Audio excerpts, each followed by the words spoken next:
Welcome to this week's episode of Campbell and Jones Meet the Monsters, the podcast where we chart the cinematic legacy of the classic monsters. I'm John Campbell. With me, as always, Brendan Jones. Hello, John. Hello, listeners. Very excited for this week's movie. Was a little confused because I didn't quite understand why we were going to be reviewing a Will Ferrell comedy about ice skating. I did enjoy it. It was funny, so I'm ready to talk about Blades of Glory. Unfortunately, when that came up on your screen, it said Blade, and the rest of it was cut off, so you just watched that. Not a lot of monsters. Is that in not one. what we're? No, unfortunately, we are talking about 1998's Blade from New Line Cinema, the adaptation, of course, of the Marvel Comics movie. And we thought, being appropriate to this being a comic book adaptation, we would bring on my good friend and excellent comic book creator himself, Ibrahim Moustafa. Hello, gentlemen. Thank you so much for the kind intro. I appreciate it. Absolutely. It's a big thrill to have you on the show and to meet you.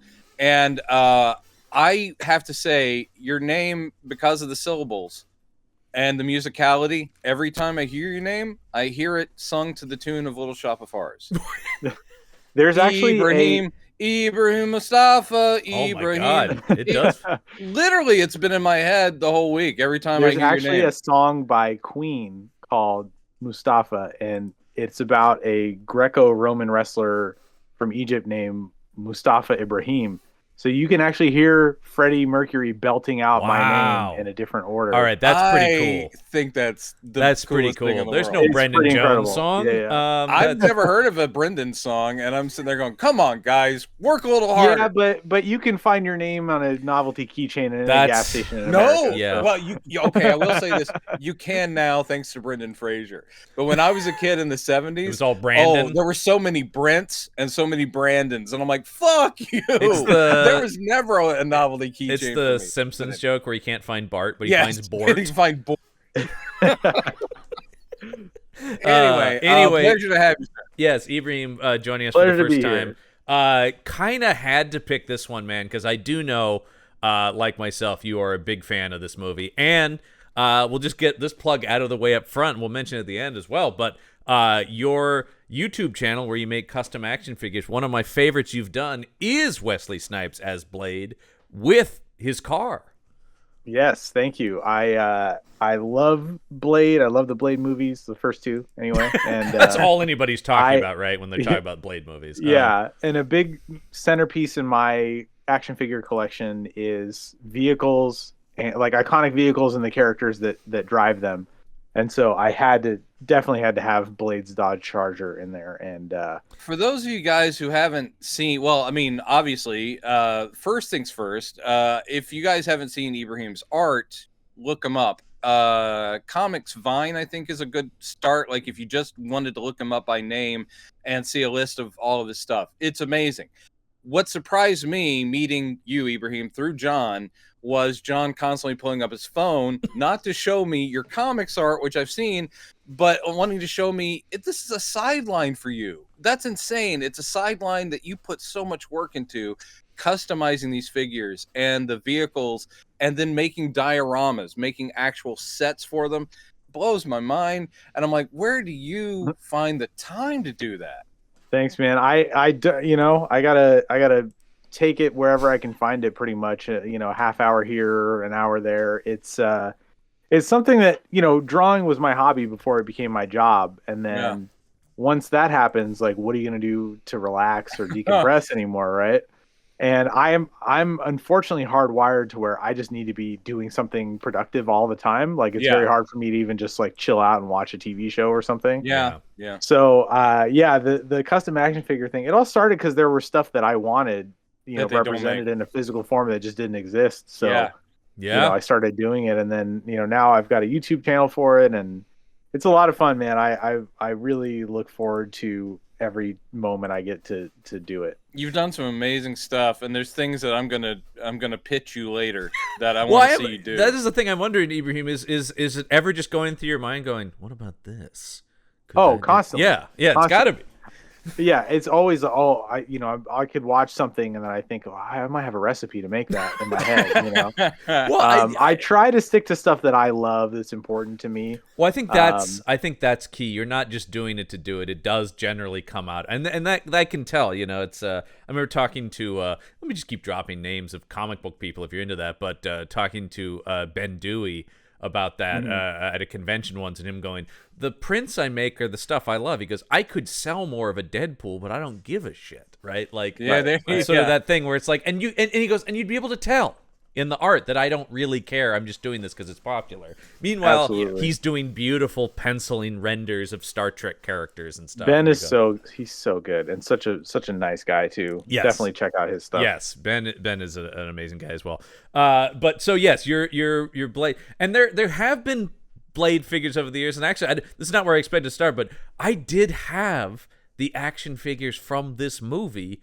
When like it the came legit out. Actual ones, the ones from the Blade, but this was the Toy Biz era, of course, at Marvel. They were like 7 inches, right? Yeah. They were little 6-inch ones. Yeah. Oh, so my custom Blade is a Mezco 112 collective Blade with third-party like 3D printed vest and gun and stuff. Like there's because that figure was so popular, but people all want it was like more of a generic comic book style Blade. Right. You could tell pulled a lot from the movies as well. Well, because we'll talk about this. This is definitely one of those movies that influenced the comic a lot. Like, yes, Blade is ever been snipesified, right? Like, well, I will.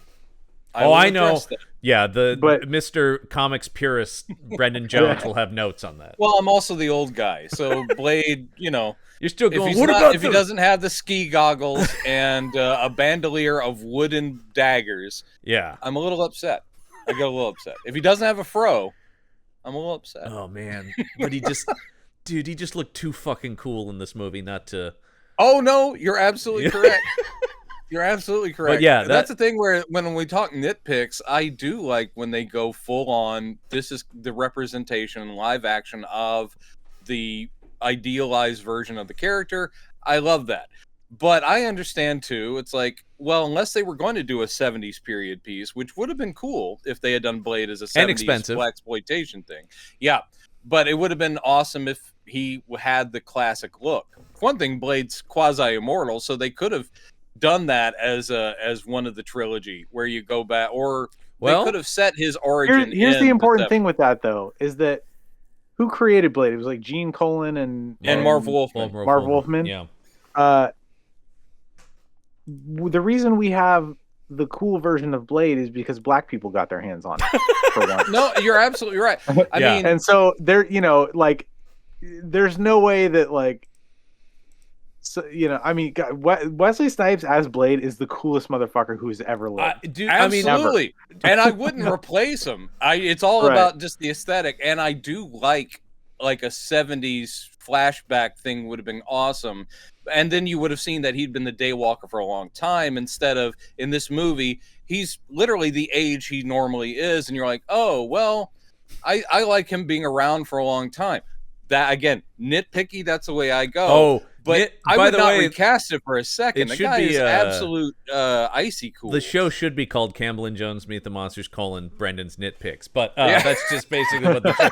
But I think there's a way you could have done it. At the same time, his look could mature as well. And that's one of the difficult things when critiquing a movie is that like there's two ways to do it. You can talk about like what exists and and how well they did it, and you can talk about your own personal I would have liked to see right and that's how we do the podcast, because we do talk about both. We definitely and that's something I've had to learn, like, because I have a very specific way that I like certain characters, and I've just kind of had to go, you know what, that's me, and I don't think that this is Zack Snyder gives a shit what I want.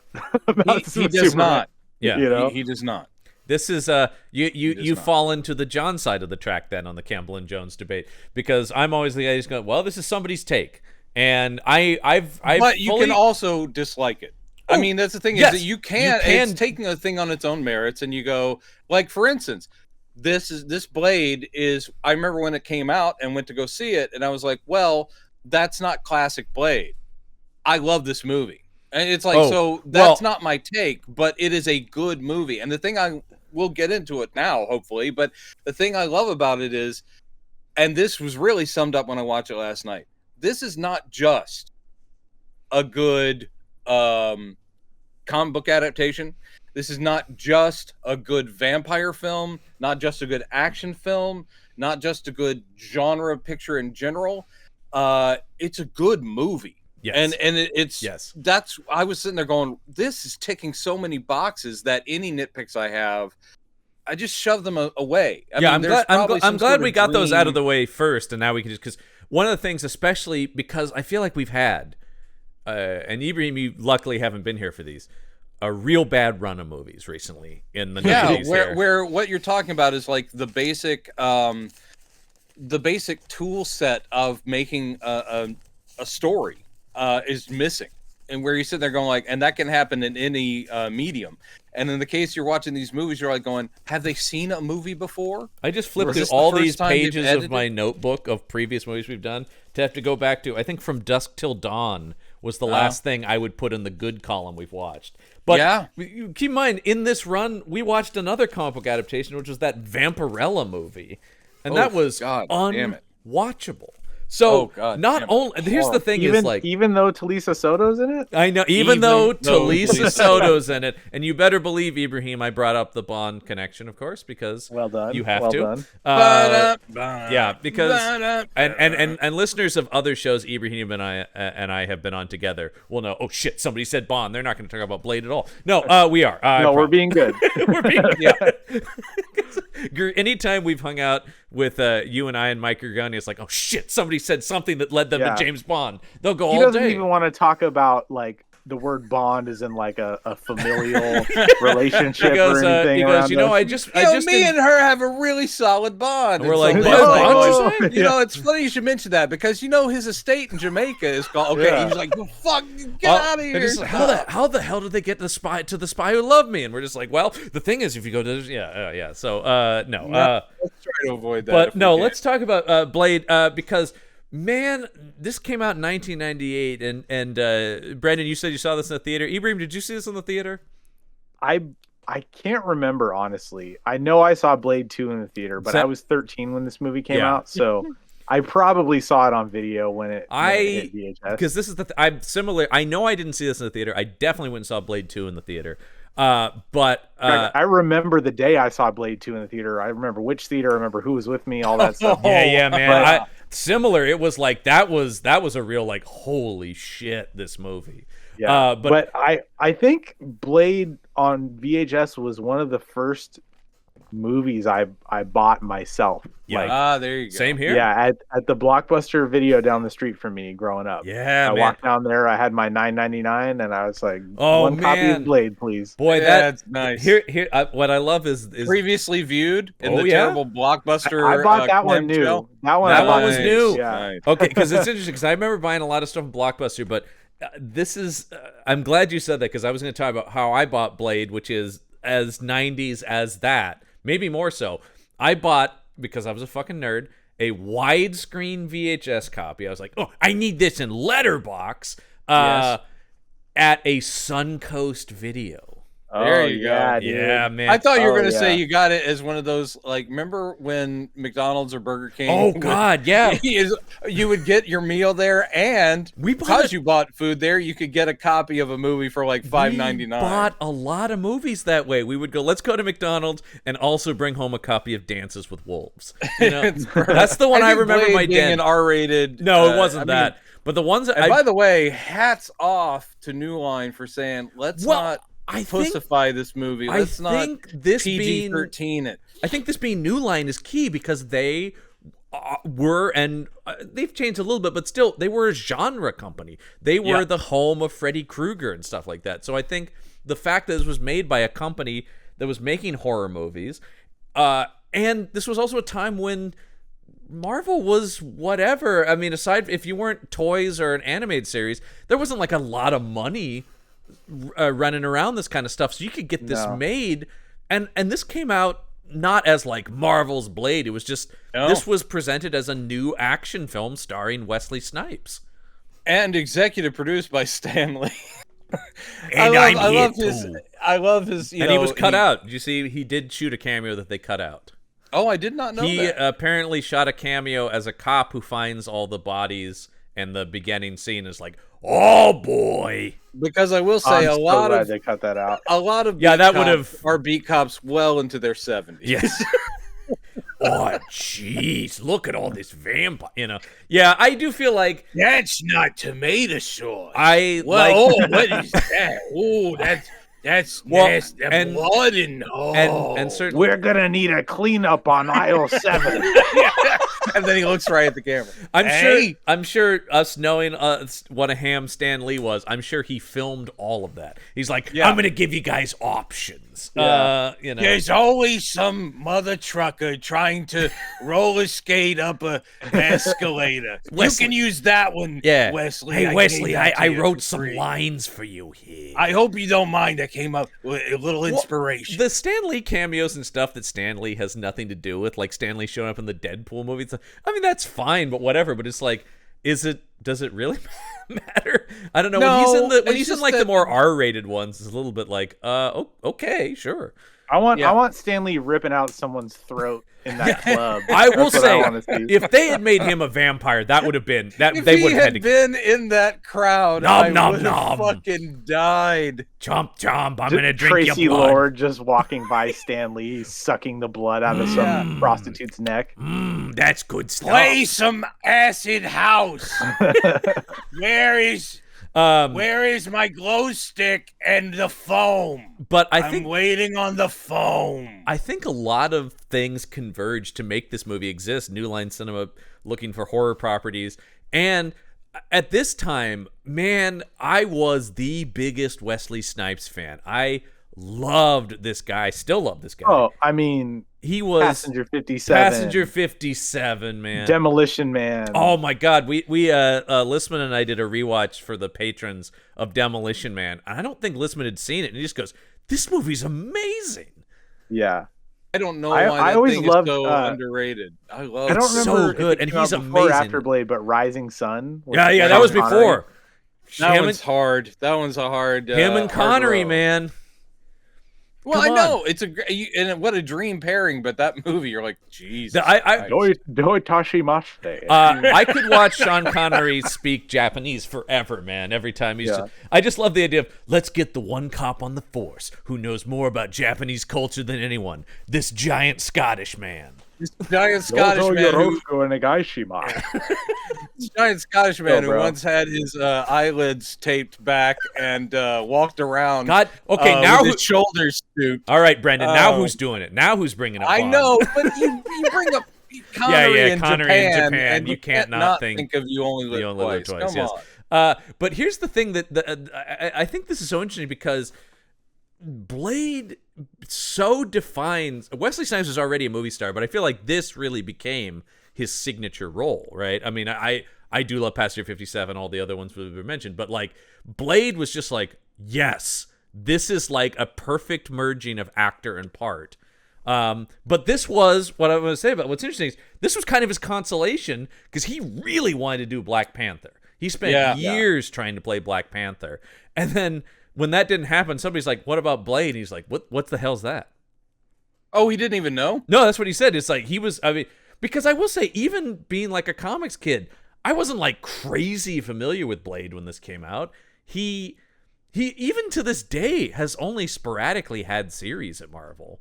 Well, Blade is a Blade in my again ideal world is exactly what the Punisher would be, because the Punisher became so oversaturated thanks to the 80s and 90s. But yes. what I like about Blade and Frank Castle, the Punisher, I love them best when they are fringies. They're out there doing their work, and then they cross paths, and they end up being in Spider-Man or Daredevil. Kind and of characters who don't jibe super well with the Marvel universe, right? Like when you it's always like when they do big crossover events and Frank Castle gets involved, and you're like, I'm sorry, why is he now shooting dark elves on the streets? Well, yeah, there is that.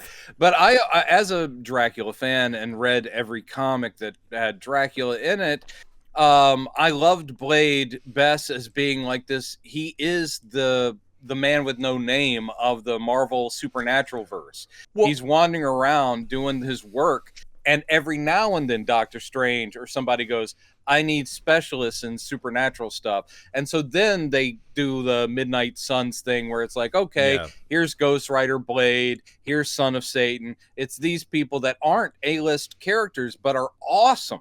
So I love anytime they show up. It's like, oh, dude, yeah.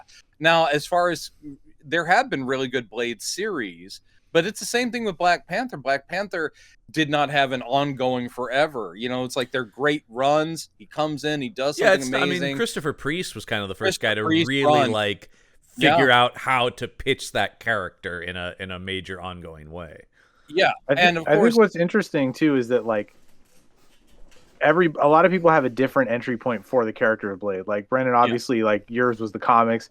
The first time I ever became aware of the character was on the Spider-Man cartoon. Yes. Oh, yes. wow. Yeah. Same here. And then so when that movie came out, like I was like, oh yeah, but I think it took a while for me to even make that connection. And Blade was its own thing, and it was starring this guy who I loved in other movies. That's know? it exactly. Yeah. It was like, I want to see a movie where Wesley Snipes fights vampires, and then it's like, oh, it's a Marvel thing. That makes it even cooler. yeah, that's an icing on the cake. Yeah. And actually, weirdly, even though this is not the beginning of the MCU, it is the beginning of Marvel having a successful film. I feel like it's always the legacy. nerd asterisk that people bring up, right? When people go like, yeah, things started with the X-Men. It's like, yeah, don't you forget about Blade. But I think Right. it proves, just like later on Iron Man proved, you can take the non-marquee character, and if you do it well, Mhm. you've oddly started building this universe. In fact, and I actually think there's, especially in the case of this one, in a time when this kind of makes sense. This is the first like major Marvel movie, right? Because taking the fringe character, taking the character, like my dad loved this movie. I always Yeah. go to my dad as the ultimate example of a guy who's like, whatever, comic books, fine. But he loves action movies. And he was the one I was watching all those Wesley Snipes movies with. So here he's being backdoored into comic book fandom by going, oh, tricked me sweet. into watching a comic book movie. Yeah, Wesley Snipes is kicking people and he's got a sword.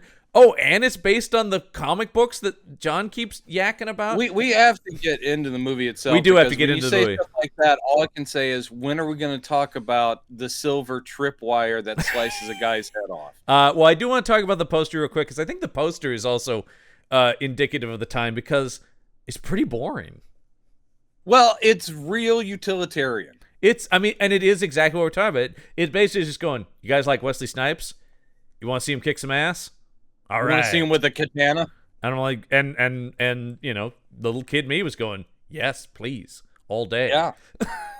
They really are downplaying a lot of the elements, but they are selling the selling point, which is Wesley Snipes. I was gonna And- say, like, that's what you need, right? It's like, you know, you could do a Struthen style montage poster and it would be cool, Mhm. but I think all you need is like, this guy's in it and he has a sword And and, he's got these sunglasses on and he looks cool as hell. We'll talk when we several months from now when we get to Blade 2, we'll talk about even more stripped down that poster.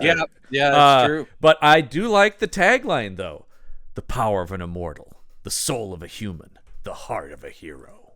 Yeah. I mean, And I don't know if this is from the I think it's from the comics, but the term Daywalker is like, it's so cool. Yeah. Like, it's so cool. And it's a perfect like tagline distillation. And when you hear he's the Daywalker, you go, what is that? Like, I have to know what a Daywalker is. Yeah. You know? It's stumping me because I know it's certainly not from the 70s when he first appeared, but I would be willing to bet that at You some know point what's in weird the is 80s, pre this movie, somebody... doing research for this, that Spider-Man animated series appearance actually got glommed into this movie because Whistler comes from that.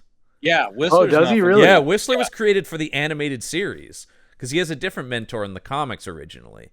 So I'll read you these other, as I always do here, alternate taglines from, I don't know, foreign releases or video releases or something. Some of them are okay.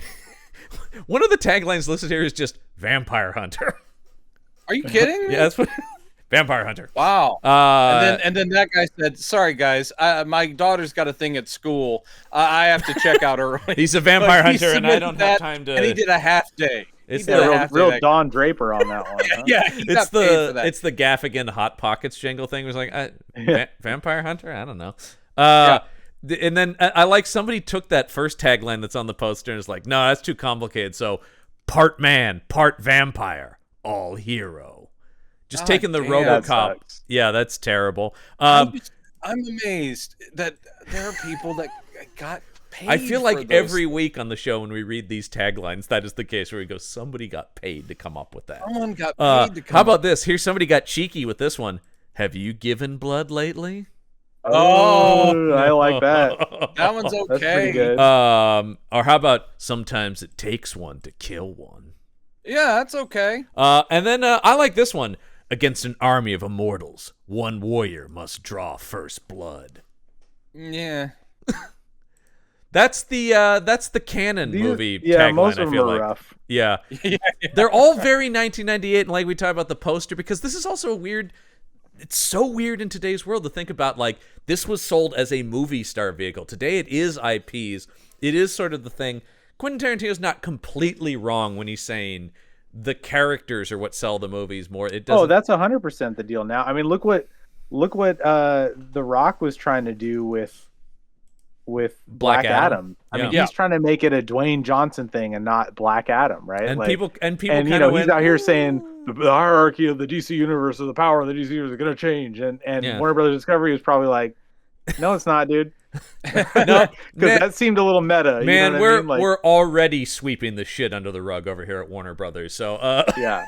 I will say that, I mean, that is kind of the way it is, but that's not without precedent. And your Bond thing is exactly the same thing, where it's the character.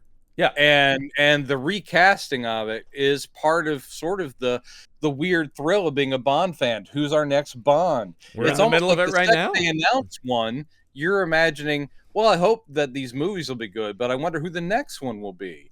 So the IP being king is not necessarily like a new phenomenon. It's not a new thing, but it is omnipresent now, right? Like Sure. it's everything. If you're not if you're not Tom Cruise, it kind of doesn't matter. He's about one of the only left that's like, hey John, I was wanting to tell you, I'm not Tom Cruise. Oh, shit. I'm All right. sorry, I was meaning But, like, to tell you that. and I you think it's get interesting. really- Even taking somebody like Harrison Ford, it's still Indiana Jones is coming back. Yes, Harrison Ford is playing him, but you don't get a Patriot games now, you know? Well, you know, Yeah. we're in a unique time for a lot of reasons, obviously, but one of them is that the people who have come of age now grew up with very specific, like, you know, at a very specific time when, like, the new Hollywood guys were making all their cool shit, right? Mhm.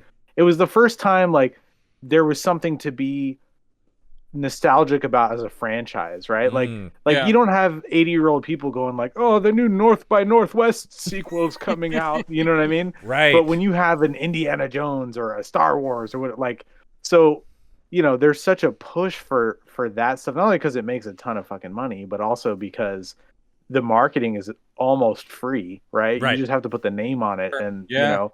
I mean, So- it is the Kevin Smith thing about you could just come out on a blackboard and write Batman and a date, and everyone would go, "Yep, oh, we'll be there. Right. We like So- that Batman." Yeah, this movie came out at right before that was happening. This is right? this is Where the it turning point. was about kind of, Wesley right? Snipes. Yeah, it is sort of the thing, because I do think actually X-Men is key in that didn't have a movie star. Right. And I feel like X-Men, Spider-Man, you know, Tobey Maguire is known. I mean, the big name in X-Men is Patrick Stewart. Yeah. Ian McKellen. Yeah, those were the. Fight Magneto. You should have killed me. We had the chance, Charles. Charles! Is that what they say? My favorite, and then we'll get past this, is X2, and he goes, "We love what you've done with your hair." Yeah. I love bitchy Magneto in X2. All right, let's get into. Wasn't Bitchy Magneto, wasn't that your rap stage name? Well, it was, yeah, but the less Yeah. said about those days, the better.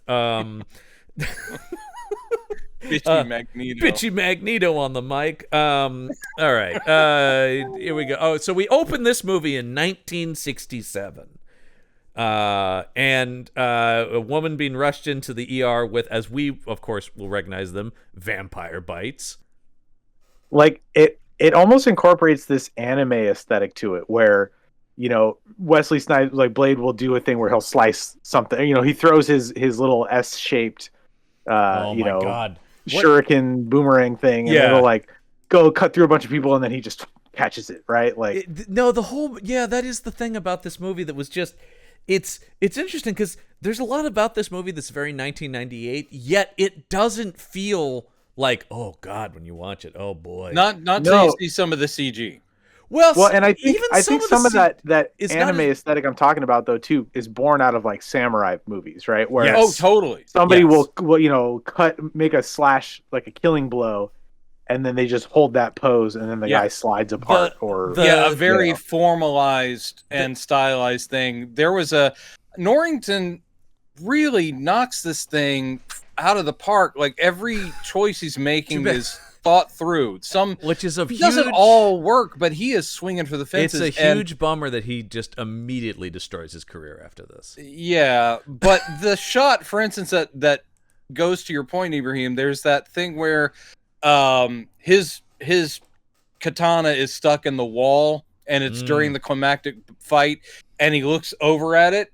It's like a quick swap with the head, and then the camera actually does the stutter in on it. Yeah, and I'm like, that is a martial arts. It's a Shogun movie. That is, I think, literally one of those samurai movies where they do the do.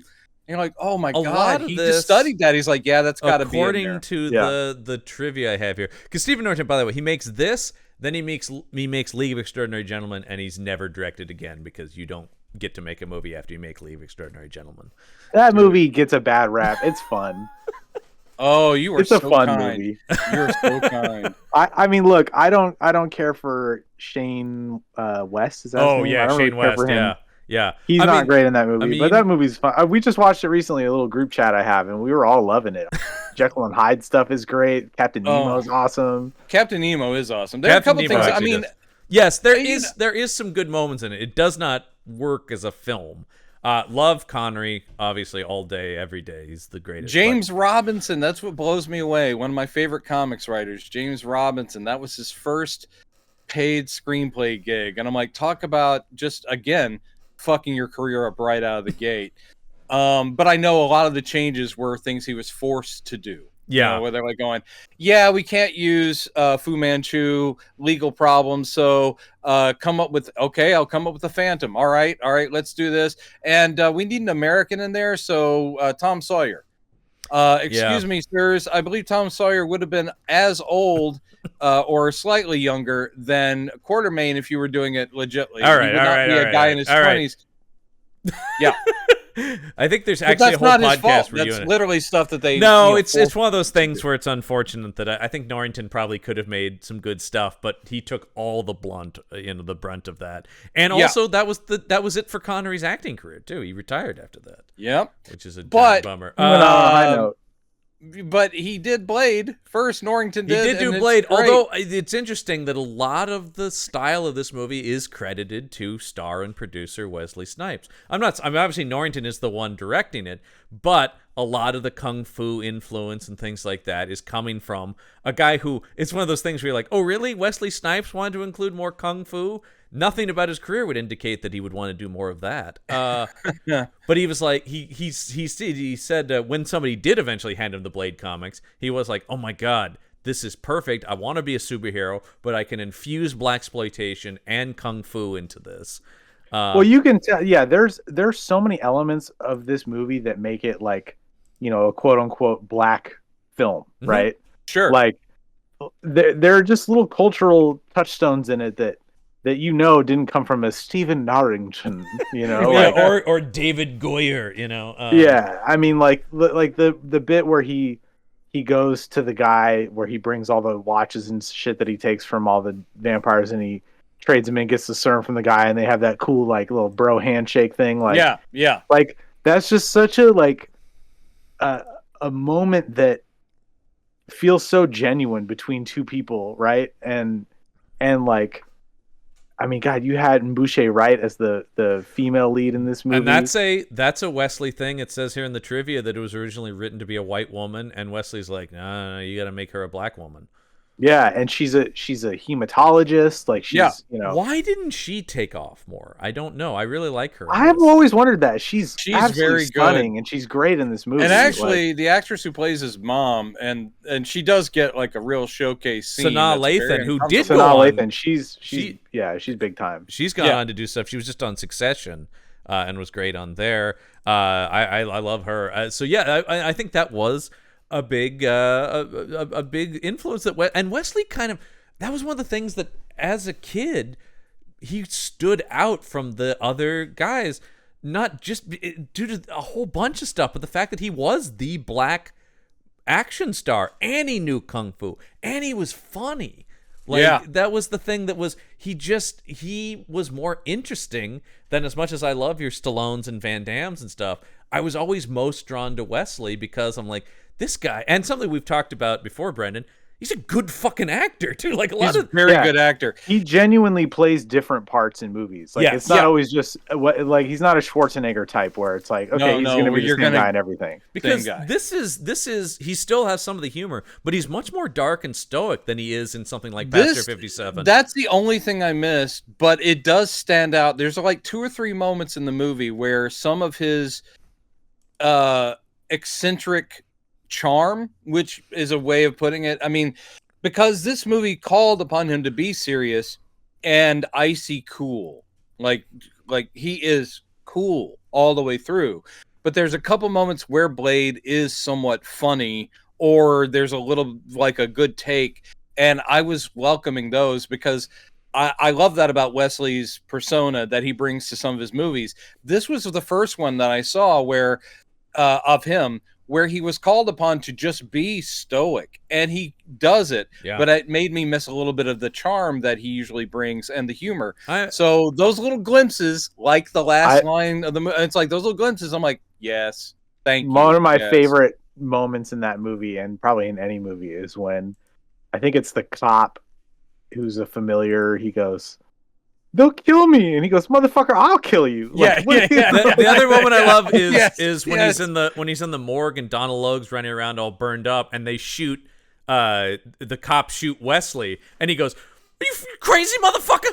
Like, there's a burned vampire running around. You're shooting me?" Or he said, "Motherfucker, you out of your mind?" That's it. Yeah, it's such a good, and that's the kind of thing where it's just like, you can just write a bland "motherfucker, you out of your mind," and you're just like, oh, Wesley will just crush that. He'll make that. Iconic. You don't even have. It's like he can make hand it off. The thing the oft quoted, "Some motherfuckers always be trying to ice skate uphill." Yeah, that's kind of nonsense. But I don't think he says always be. I think he just says some motherfuckers are always trying to ice skate uphill. Oh yeah. Yep, some motherfuckers are always trying to ice skate uphill. Is what is. Ibrahim just referenced the screenplay that he has in his mind. He was like, let me tell you, I didn't even need to watch this movie for this podcast. when I talked to you about it, yeah, I could walk you through scene for scene what happens. I definitely knew the basic beats and some of the, but then there was some stuff where I was like, man, I forgot about that. I do, and of course, we just started the plot. We have to get back in there. Yeah, we do, because I want to get to what I think is one of the best opening action sequences in any movie. Agreed. But can I just say before we get to it, this is the movie that made me stop going to raves in meat lockers. Because maybe up until this movie came out, that was pretty much my every weekend. A rave and a meat locker. And knowing you, Brendan, you're a real rave type. I'm a rave guy, and it was just, I was like, maybe I shouldn't do that, especially with all the meat hooks. But maybe I won't do that anymore. We get Tracy Lords, who's got to have one of the strangest careers in the history of entertainment, right? Yes. Not only coming from porn, but coming from illegal underage porn to mainstream movie acting. That's got to just be her.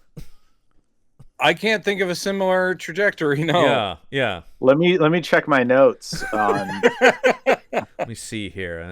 Let me check my search history. No. But it's so interesting. But and they talked about that. That was like, they go like, oh, when somebody suggested that idea, they said, oh man, that's great. That really sets a tone for these sexy, cool vampires we want in this movie. That's interesting because I had no idea who she was when I saw this movie. Sure. Same. She was a lady. Yeah. Same here. I mean, obviously, at the time.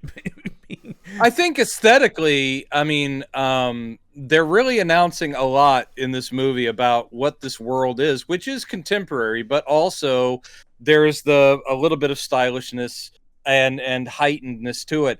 The only aesthetic disappointment I had is late in that last fight where you're like, oh, these vampire lords, their henchmen are all in these dumb knit caps. It reminded me of Frankenstein Island. Well, it does go to like, we need sort of a nondescript army of bad guys for Wesley to fight, and so it just, I don't know. I mean, I sort of feel like I don't necessarily hate it, but it's sort of just like, just do this, Well, all the vampires stand out, but then you had they're all just in sunglasses and knit caps, and I'm like, that's pretty boring. You know what's interesting about this? You touched on the world building of it and this sort of like underworld that they have in it. Yeah. That is, unbeknownst to the rest of us.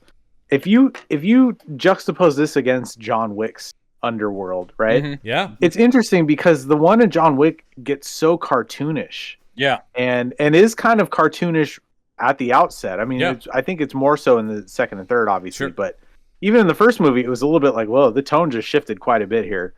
And in this movie, Blade, where it's like literally about supernatural things, the underworld doesn't feel quite as like, out there, I guess, because maybe it's because you're dealing with vampires, but I think it was perfectly balanced, the amount of like understated versus, like, oh, there's this centuries old thing that, blood that runs through the veins of the city, basically. Like, I love the glyphs that you can only see in certain lights, or like that's such a brilliant touch. All that, I agree. There's and this is something that I have brought up in reference to Zack Snyder's work and also Nolan's stuff, the Batman and there's a certain shame that a lot of comic book movies have, specifically superhero movies, where they're trying to justify and make cool or more edgy the stuff that really shouldn't be.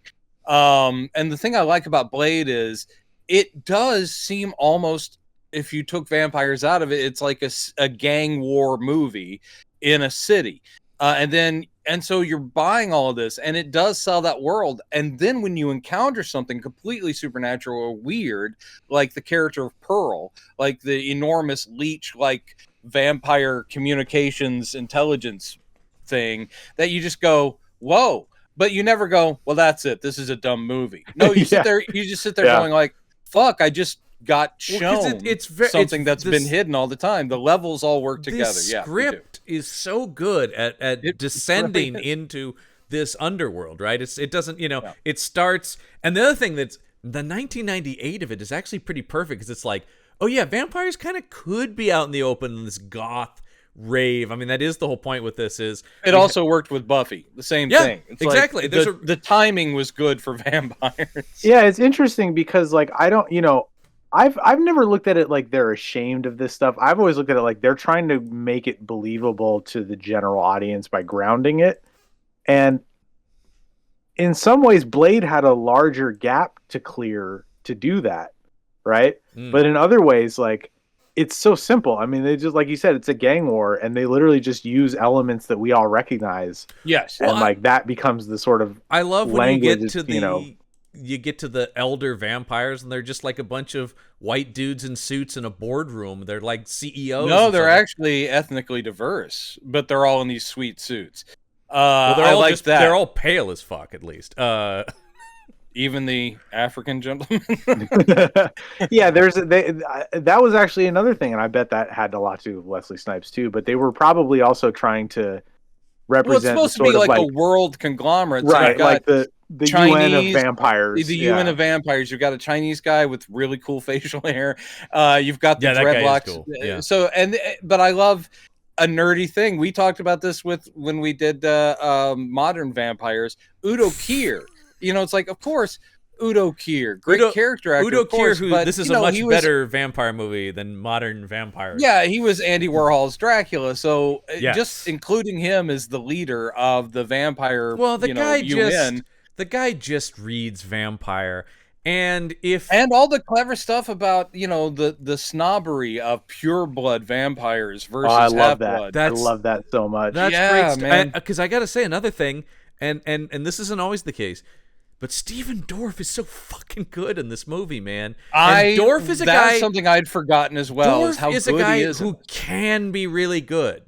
He's not. I've often. honestly never seen him be bad in anything. I love Steven Dorff. When he's on, because did you watch season 3 of True Detective? Oh yeah, He's fucking great in that. By that's the a way, tour de force performance. Have you With seen Blade? Old Henry? yes, Old He's Henry. great in Old Henry too. Yes. By the way, Old Henry is if you're looking for a recommendation, that is an unsung gem. What So a good. great western. I haven't So seen good. Old Henry. Tim Blake Dude, Nelson. go into it knowing nothing about it other than phenomenal, and It you will is enjoy it. amazing. But yeah, what a great leading role for Tim Blake. This Nelson. was a reminder because, again, for me, simply because Steven Dorff fell so hard off the radar for so long. I think I've seen him enough action shelf movies, and actually, he's never bad in them. But I always say he doesn't often get material that allows him to really do Sure. stuff. It's interesting that once again he was paired with the current Blade in True Detective season 3. Oh, that's right. Yeah, that's right. Yeah, That's right. although he's now out there decrying modern superhero movies as not being as good as Blade, but he's right.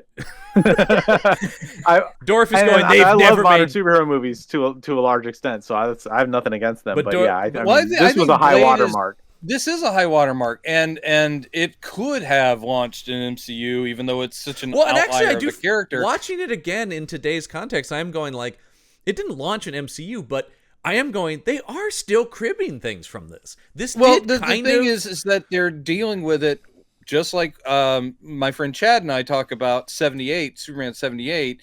They're attacking it with verisimilitude. Yeah. They are totally embracing it. There's no wink. There's nothing like.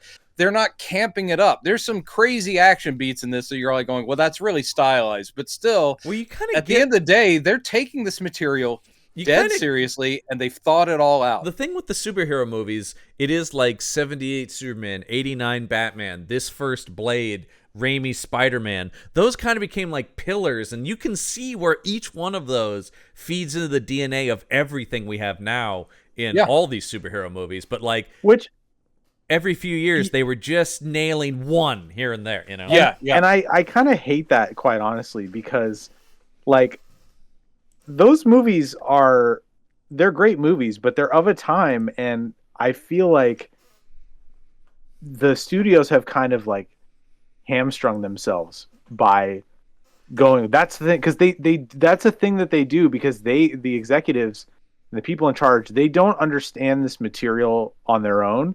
So they go, well, hire that person. They know it. That's why you get David Goyer doing everything for a while. Yeah. That's how you get Bryan Singer doing both X-Men and then Superman. Yeah, and then Zach X-Men Penn again. was one of those guys for a while. Well, Remember that guy? Zack Snyder was one of those guys, and now it's James Gunn, right? So it's like, if you don't like that particular person's flavor, you're kind of screwed on the next generation of movies, because Well, the mistake that the studios make and the executives is they do that. They see it all as one bucket, and that is comics. And so if you have a success in a comic movie, they then think you get it all. When what Kevin Feige is really smart about is find the right person for the specific project, not a comic movie. Agreed, and so that's the problem, is that Warner Brothers has been the worst of it. They have such this treasure trove. Does that even of need to be IP. said at this point anymore? Well, I know, absolutely. But the whole thing is that they literally did what you're saying. They're like, Goyer's our guy for this. Or that's why Kevin Nolan was looked after to be an executive producer to oversee Man of Steel. Chris Nolan was and you're interesting. like, Chris Nolan liked Batman. And even Batman, it was not like his life passion. But Well, he did that. And they said, so oversee Superman. I don't know Yeah. Superman. I don't like Superman. Well, but you were successful. You're the comic guy now.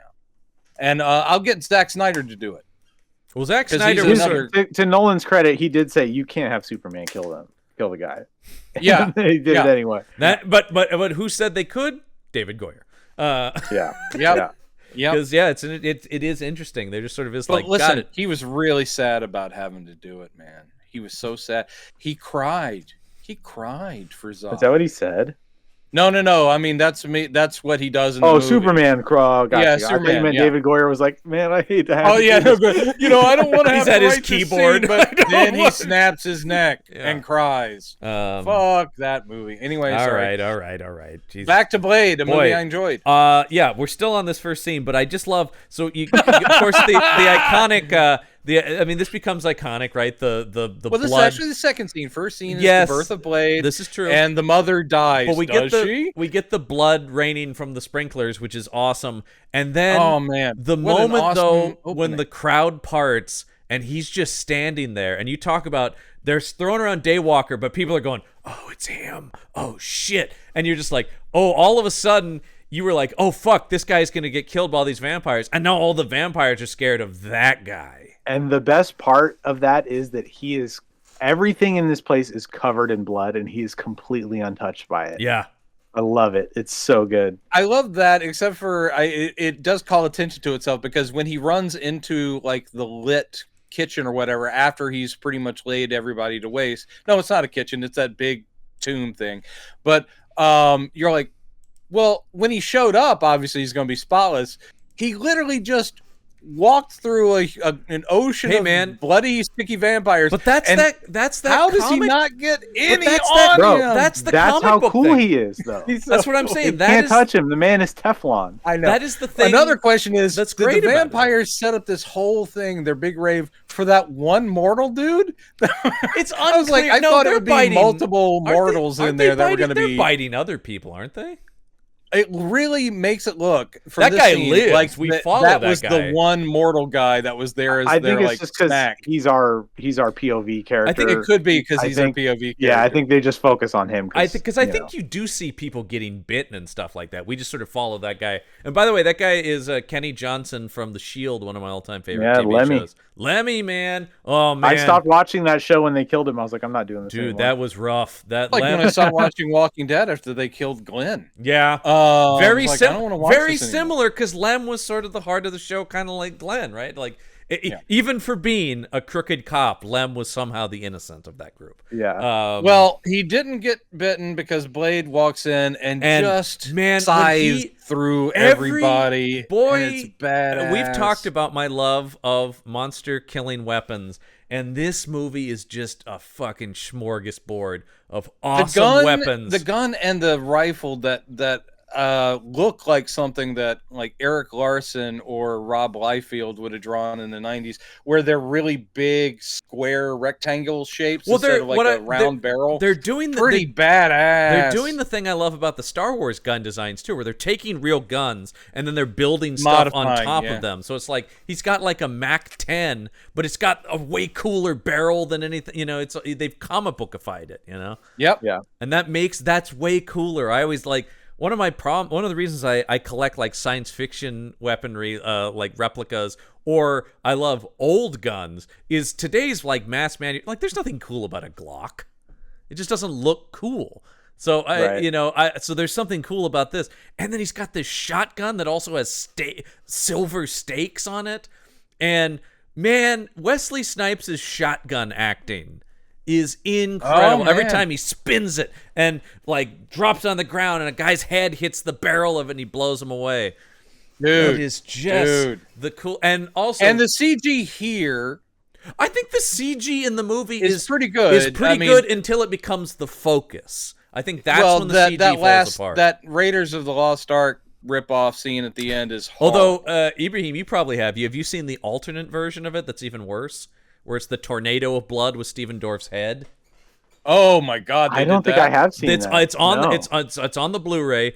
It's literally a swirling tornado of blood, and it's actually it's like half rendered. So it's literally those CGI blood, and then Steven Dorff's head comes out of it. He's like, "Hello, Blade," and they deemed that too stupid and reshot it. So this is actually the improved version. I'd rather have this. That is horrible. Well, here Yeah, the Bubbly vampires Dwarf. disintegrating. It's on YouTube. Yeah, you can. Oh man, it looks bad. The Oh, it looks vampires bad. disintegrating is a step above what they were doing in Buffy. Well, And 'cause this it's is Buffy but it's with totally movie legit. money, yeah. it didn't take me out. I was like, no, this is just awesome. We've talked about the debate between disintegrating vampires or not disintegrating vampires, and I think this movie is a perfect example of what I'm talking about. When you're killing a lot of vampires, I think them burning up makes sense. When it's just Dracula and you're pounding the stake into one guy. But I think for this, it's really effective, too, to show, like, just how fucking awesome this guy is, that he's just obliterating bad guys. And it lets him do cool, like, hold the pose for a second thing as they just away, you know? The best one of those is at the end of the movie when he does that with his sword and he spins it around and sticks it in the ground. And then he does this arm turn to, like, show off his tricep. Yeah. And just like, he's the king of stuff like that. He like, is. Yeah. You remember, I know we're not going to, but in Blade 2, when he meets the Blood Pack, and he's like, oh, so you've been training for, kill me. Now you want to, okay, check this out. With just the stake, he's just spinning it around, and then he slaps Ron Perlman. Like, man. He can make using anything as a weapon look awesome. It's true. And truly, and this movie really spotlights it, one of the greatest kickers.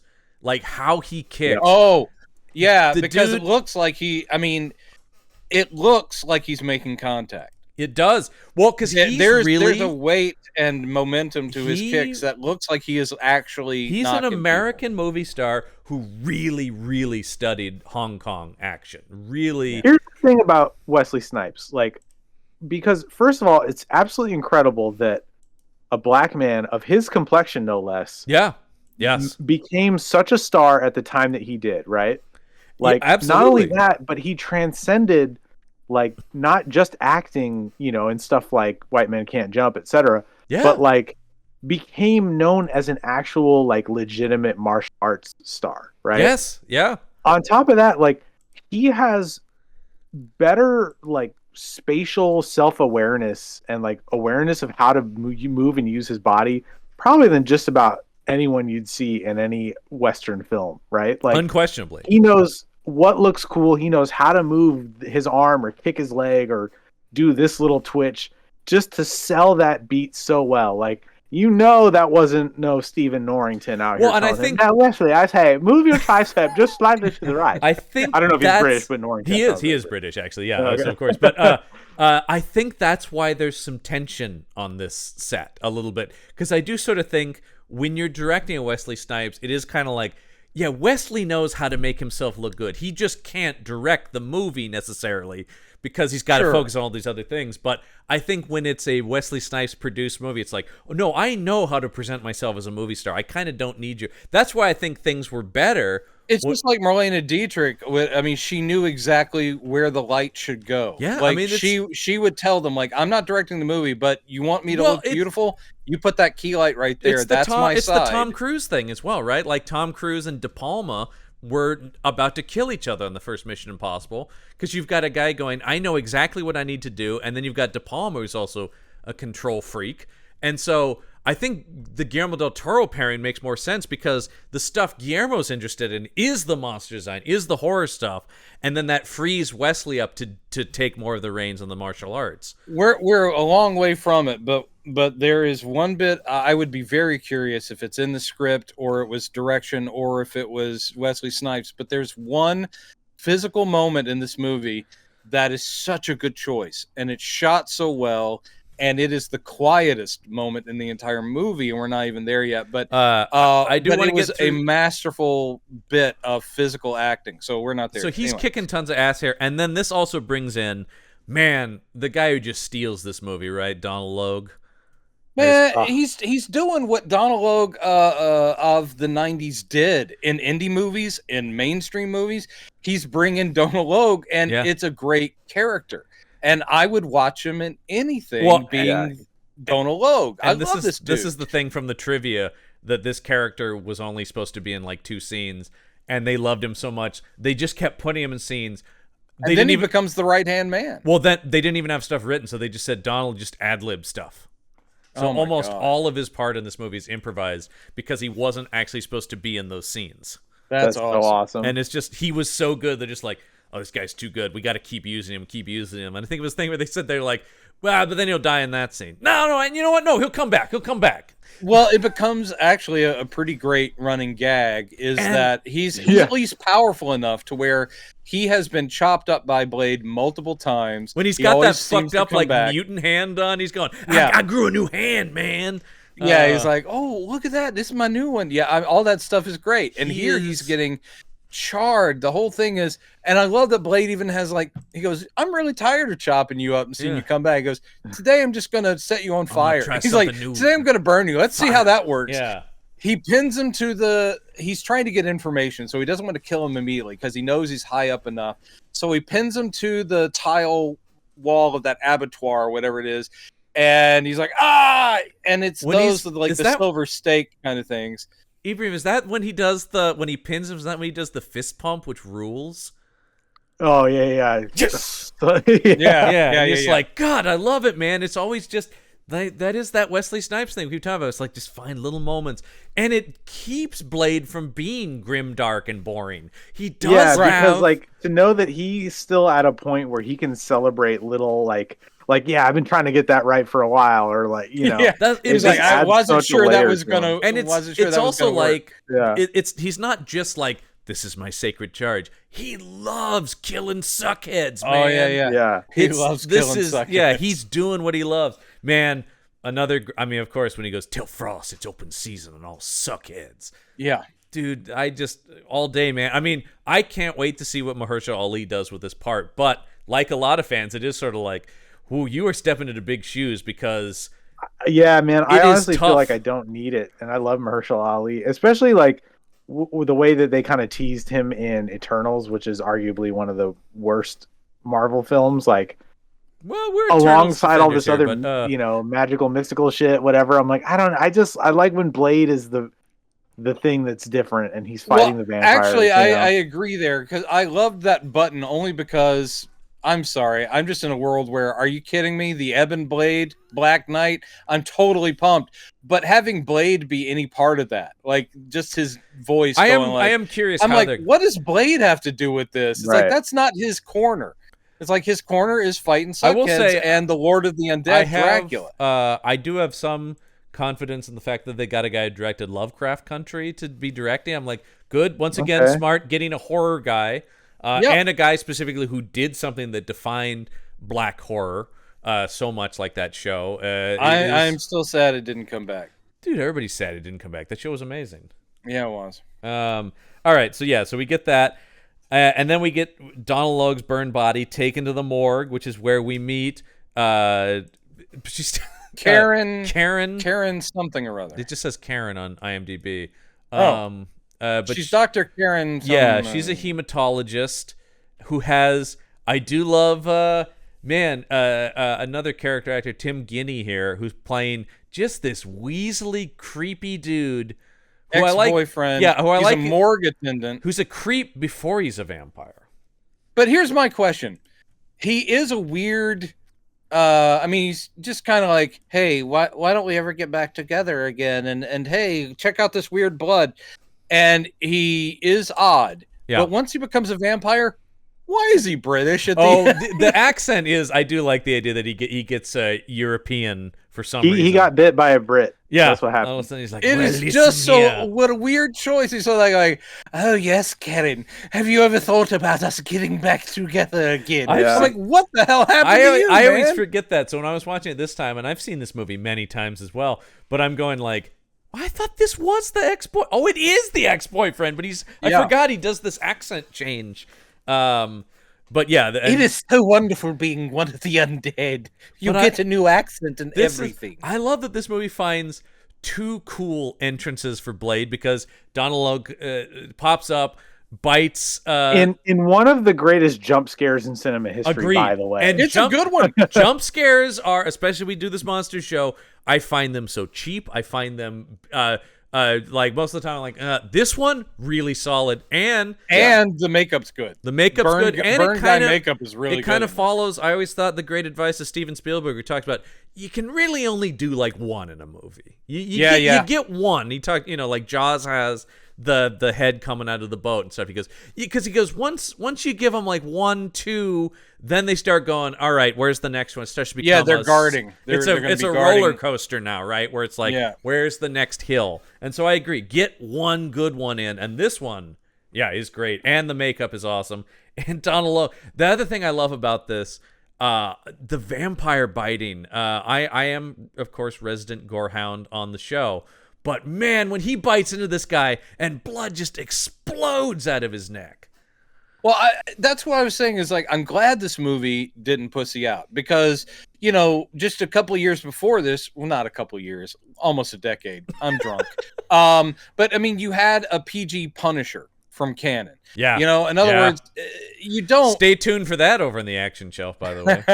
So I'm like, I was so happy that Blade was going to be it's not just a comic book or action movie, it's a horror movie. Yeah. And yeah, man, it delivers. The violence in this is visceral. It's very real. And that blood is just, I do wonder how much blood was in Blade's body because literally at the end, man, they're like, he's filling tanks. Yeah. And I'm like, how is he able to By the walk way, after $45 million budget on this, which at the time was decent, but middle range. I mean, it is, they do a good job with not like a ton of money.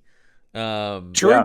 Yeah. But I love that once again they run out into the hallway of this morgue and Blade is just fucking there, man. He's just ready to go. Came back to finish you off. I came back to finish you off. It's the best. And guess what? He doesn't. No, but sorry. he does take his arm off here, which is pretty awesome. Uses that sword. By the way, one of cinema's coolest swords, right?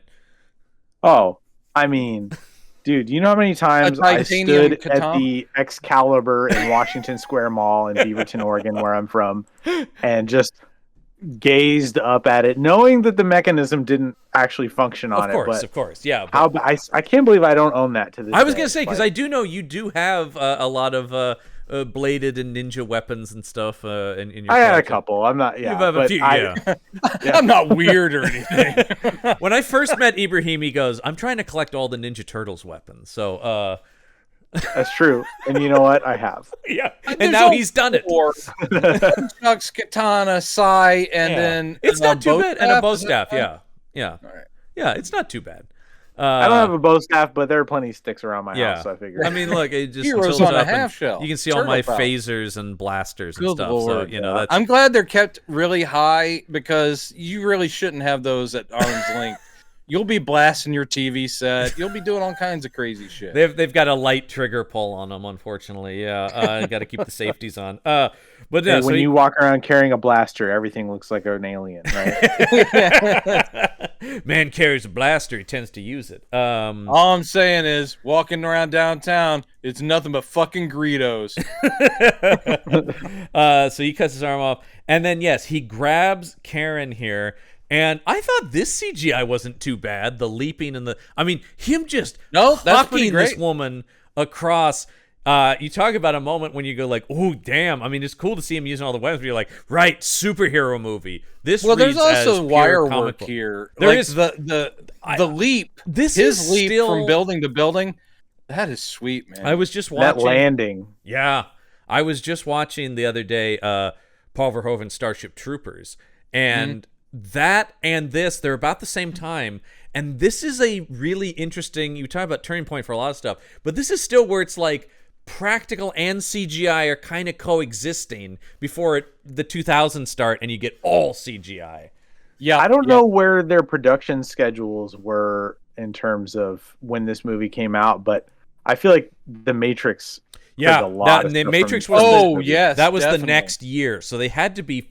This was like end of '98. That was kind of early-ish '99. So. Yeah, so it probably was.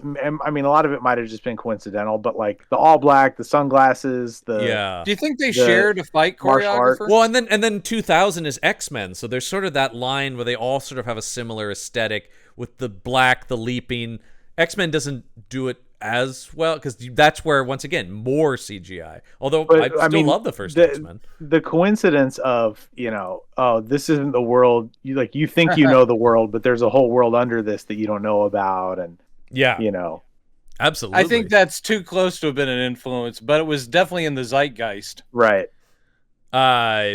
Now, did I see this correctly? I think that Lawrence I don't know. Fishburne at some point was interested in this, because he is a huge comic book nerd. Oh, is he? That's yeah, cool. Fishburne's a big comic book nerd. He also, in the 90s, was talking about Luke Cage as well. Oh, that would have been cool. All right, we're going to take a werewolf break here, and we will come right back. Okay, Scene back 2. back from our scene 2, back from our We still werewolf. haven't met Whistler yet. Yeah, we're Take 24. we're getting to the entrance of Whistler because, oh my God, Chris Christopherson as Whistler in this movie. Blade. Every single scene when he's like, Blade's a vampire. And that's one of those things where he had been missing from screens for so long, and then you're like, that guy's great, man. He is great. Now, did you either of you see who the original choice for Whistler was? No. Patrick McGowan was who they were seeking for Whistler. The I don't even know who that prisoner. is. Come on. The prisoner. Yeah, the prisoner from Oh, okay. 1960s British TV there. But way different energy.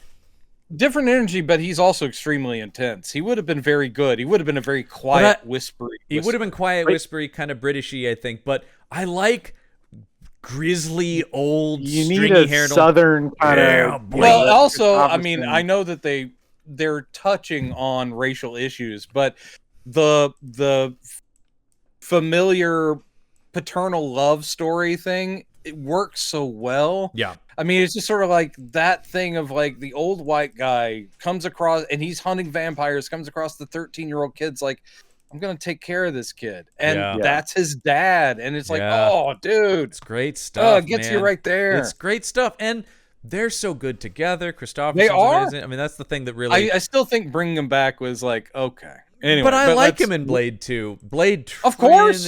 That's sort of the thing where it's like, I agree. I generally don't like bringing people back from the dead, but Christopherson especially is when great. you get a really meaningful death. But it's comics. It is comics. I thought if they had to do it, they did the best version they possibly could. They with, did.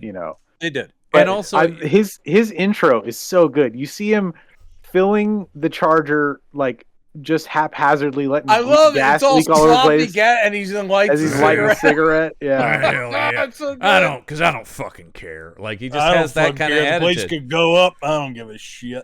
And then I mean, and immediately when he brings Karen in and Christopherson's like, she's bit. You should have just fucking killed her, man. What are you doing? Yeah. Like, I just like where it's just like this guy is just like vampire, kill him, Jesus Christ.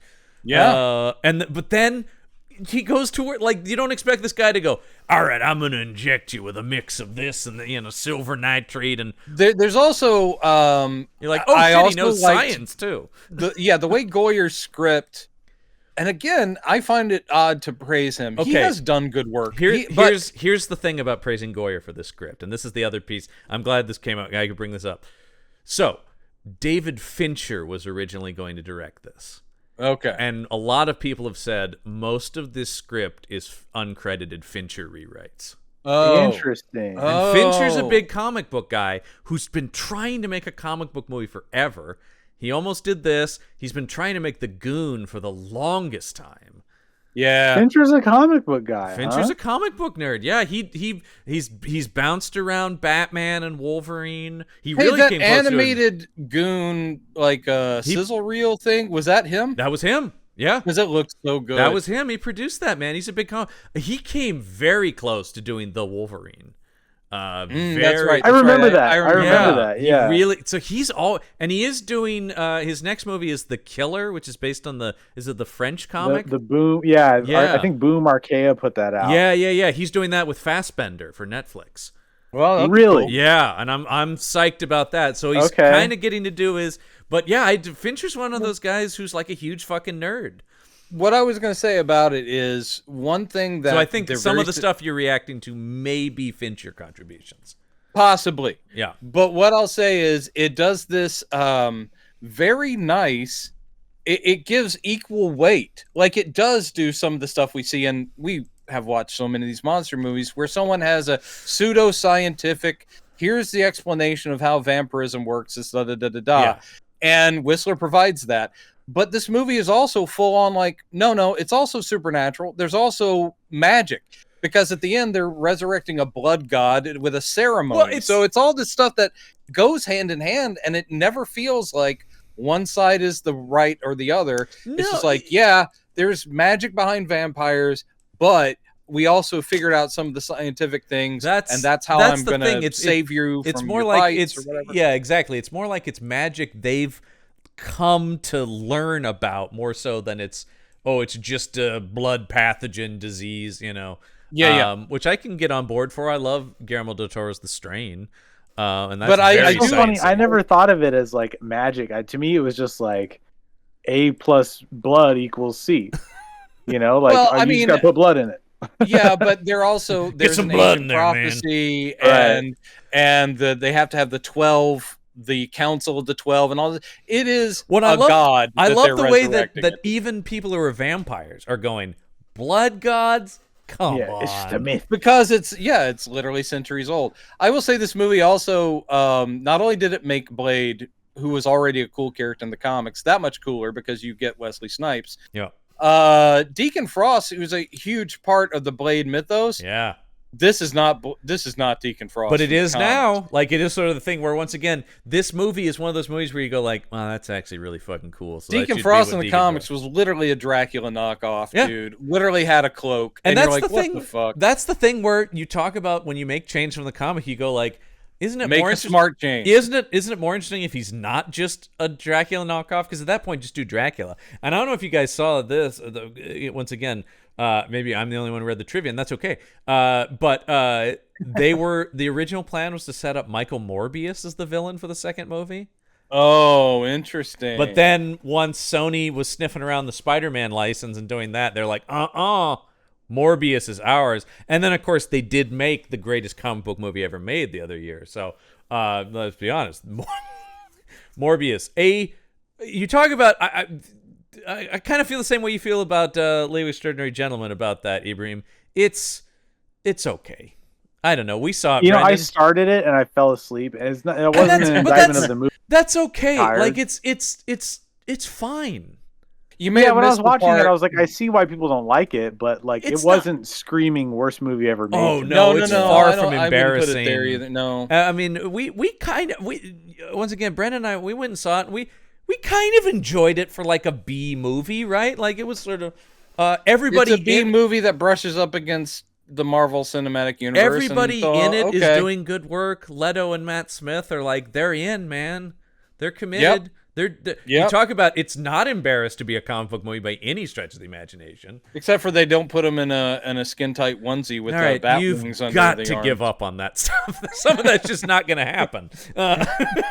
Brendan, when in Captain America: The First Avenger, when he came out in that hokey USO suit, were you just like, did you just melt? Were you like finally? I actually appreciated the nod. I did actually. I was like, I know that's not what he fights in, but I did appreciate it. I was like, he's wearing the Cavalier boots with the flaps. I'm like, yes, and the chainmail top. Yeah, please, Brendan. And I knew that's not what I was gonna get. Yeah, Brendan is the guy. You're always the guy who goes, "Oh, it looked cool. Colors could be a little brighter." Yep, on a lot of superhero costumes. The Avengers costume was the closest we got, as I say, to melding that modern updated Captain America movie suit, but using the actual bright blue, bright white, and red, and people hated it. Apparently, that's the one people hated it. Bag on a lot. And I'm like, I wish they wouldn't blame the color scheme. It wasn't the best design. I think if they put him in the the Civil War Endgame suit. And they made it the bright colors, it'd be fine. I think people would dig it. Yeah, exactly. But I don't think there would be any pushback. I think that suit was too streamlined. It looked more like pajamas than it did, and it was way too clothy, which is again a crime in comic book movies, is to make their costumes look like cloth. They are all. Everyone's armored and ribbed and rubber with weird texture on it. I 100% agree with the idea that like. These things have to have more visual interest to them with panels and cuts and seam lines and shit. I love it. To me, it's just like you're taking something that is fantastical and you're making it believable.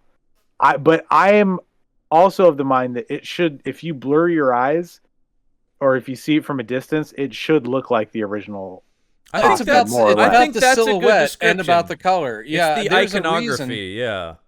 There's a reason why I like that they're always harp finally, on even though it's John- dark, I like that they're finally making Batman in a gray costume. Even if it's John hates that I bring this up all the time, but there's a thing with, for instance, I mean, yeah, and all right, everything has to be textured and whatever. However, Christopher Reeve looks amazing, and in that world, people look at him and no one sits there going, dude, your underwear's on the outside. Yeah, I think Superman's suit is kind of the only one that, Well, that you can get away with. The thing about the But Superman, the shoulder bunched cloak, is actually part of the silhouette. So it bugs me when I see Superman and Lois or whatever, where it just sort of hangs. And I feel the same way about George Reeves' suit, where it hangs low in the back. Just hangs. I mean, that's because the Superman and neck Lois one into like shoulder, snaps in. neck but- into shoulder is a normal human silhouette, even if Superman and Lois, yeah, they get a lot right, but the suit is not something that, yeah. like, the S is too small. They did that weird thing where it's like crew neck collar instead of the lower, kind of. Yeah, And the cape, like you said, I loved the shoulder Supergirl version of that. I did suit, too. That where was, I think that's the it looked best very one he's regal. worn. It looked like an intentional thing. It didn't look like a little kid stuffing a towel in his shirt. It was like, Yeah. It Yeah. like, he it had like those flaps fastened and to the- him. Yeah, it snapped. Why Yeah. did they ditch that? I love that design. I have a buddy who's a writer on Supergirl, and he was saying that they had a lot of issues with the bunching of like the S shield. Oh. And you yeah. can kind of see it would sort of do a bacony thing, but I didn't mind it. I mean, Well, they he's wearing- love want that it to costume. be. They want it to be, and they generally in these movies now, it is more solid, like an Mhm. actual shield, which also prevents the awkwardness of when he's doing this, of it crimping and doing. I'll tell you this, weird man. shape. I love it most when it's giant and made of cellophane. That's all I care about. If you I can love when it wrap comes up out of a back Kryptonian pocket, fugitives in it. flies at somebody, wraps them up, and dumps them into the. How Anyway. about though that flashback when they had him in the Fleischer era? Oh, dude, suit? I know that. I think I mean, that, that's perfection. that was was just like that whole That was episode, perfection on so many levels. The scene Yeah. itself, and Yeah. his Yeah. acting of that, where he's Thanks, like going, my mom made "Thanks, it." my mom made it for me." I was like, Dude, "God damn it!" I did like the Routh Kingdom Come version. I thought that was probably did the too. best I did too. updated suit we've had. Yeah, I yeah, really enjoyed agreed. that. That looked very good for TV. and imagine. the most underrated And it made up Superman. for Ralph's suit in the Superman Returns. I'm like, what was that, man? It was Tiny that ass- was the worst. right little color bit. though. Right The color little for you, Brendan. swimmer trunks, where it's like that's just torso all the way down. And it's I'm like, that whole thing is a bummer because I still think Routh is the most underrated Superman. I love. oh, I liked him a him lot. as None of Superman. this is his fault. He was doing a very good, his own take on Christopher Reeve. Anyway, back to Blade. Yeah, sorry. Sorry, Totally real. Yeah. you can edit that out. yeah, that doesn't need to stay. So Also, edit out my comments on the Middle East. Okay, again, I'm very sorry. I got really. I don't know what you're political talking for a about. They little bit. definitely didn't hear those, Brendan. So you can. No, they. Sorry, I went on that rant about the unidentified objects that are being shot out of the sky recently. Anyway, aliens, back man. to Blade. The thing which I is like a fun about place the to thing be. I like about this is when the injector with the garlic and the silver. Christopherson still goes, I give her 50-50. I like it because it Yeah. still makes it like, okay, it's not just like we can cure vampirism. It's going like, Right. maybe this will give you a shot.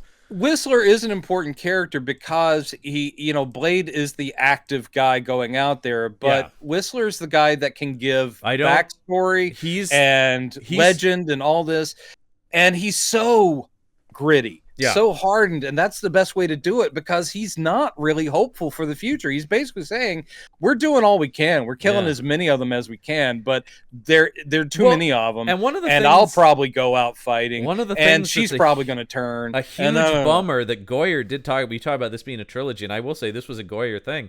Was he wanted the third movie to be Vampire Apocalypse? It's more vampires than humans, and Blade is leading a resistance, and it was just New Line went too expensive. So that third movie is highly compromised. I can't, when we get to that movie eventually on the show, Goyer is not like happy with how that turned out. So, because I think a lot of people are like, yeah, see, they put Goyer in charge and he fucked it up. It's like, no, they let him direct, then slashed the budget, then demanded he set up spin-offs. It's severely compromised. I still think he could have made a not shit movie. Oh, with I don't. less That's what I'm money saying. and- It's yeah. not. I don't. That's why I'm saying it's not entirely his fault. But I'm not saying it's Yeah. not somewhat still a lot his fault. And don't fuck around with Wesley Snipes because that guy knows what to do with this stuff. So anyway, yeah. So I do like that they're just gonna turn her back loose into the world now. Blade is just like, well, we did what we could. But also, Yeah, if, she goes, "Am I a prisoner now?" And Whistler's like, "No, we did all we could for you. Good luck." Yeah. This is also where we get the establishment when she wakes up here that the cool mechanism that's the defense if somebody else touches Blade's weapon, it opens up those blades, which is so cool.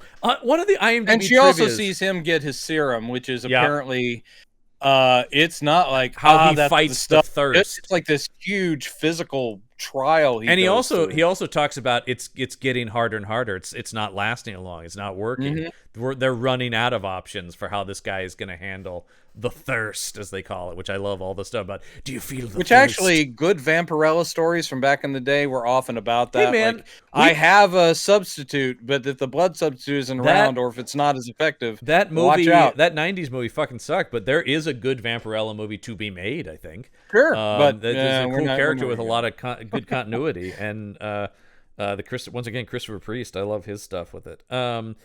So while that's happening, this is where we get our vampire executive meeting, and I do love this whole thing about all these proper sort of vampires, and then they're like, send in Frost. They're like, yeah, that guy we all fucking hate. Deacon Frost is clearly meant to be. He's the new blood. He's the new wave, and he's gained certain power. But they can't help but look down on him because he was turned. He was not born a vampire. He's not pure so blood. he's a half breed, basically. Is what I love what the layer that adds too of like, even though Blade is their mortal enemy or immortal enemy, technically, like they still have to have this begrudging respect for him because he was born a vampire and he was born like the apex fucking vampire. How that must just drive them that kind of insane that like he doesn't want it. That's it kind of also what the makes second him movie and gets Frost into, kind of obviously. two sides of one coin. Yeah. This because it is the outliers, one of whom wants to take over and rule, and the other guy is like, I want to wipe you all out. But either way, the pureblood vampires are the idiots basically in this movie. They're too old and too comfortable. Well, I love all this stuff about like, you're drawing too much attention, Frost. The thing we do every is time you have a quietly blood pull the rave. strings. Like I love the whole thing. Once again, you talk about that John Wick sort of establishment of world. Just the few lines where they go, "We've infiltrated business and politics and all this stuff." You know, they're the like his Karen says, "Well, why don't you just call the cops?" And he's like, "They own the cops." Which we see when we like get the every familiar conspiracy cop thriller. later. Like, but they're in on it. Don't you get it? Yeah, but also like, wow, what a cops are not above that shit. One of my favorite characters in this is the familiar, just because that's a really cool take. And I love he the also idea plays that well, where he's like going, "Oh, I'm sorry, vampires? You think I'm a vampire?" But the way he plays it in that scene is great. And I love the way that Blade is like, yeah, man, I fucking hate vampires. But these guys are even worse. They're wannabe vampires. Even worse. Yeah. They're collaborators.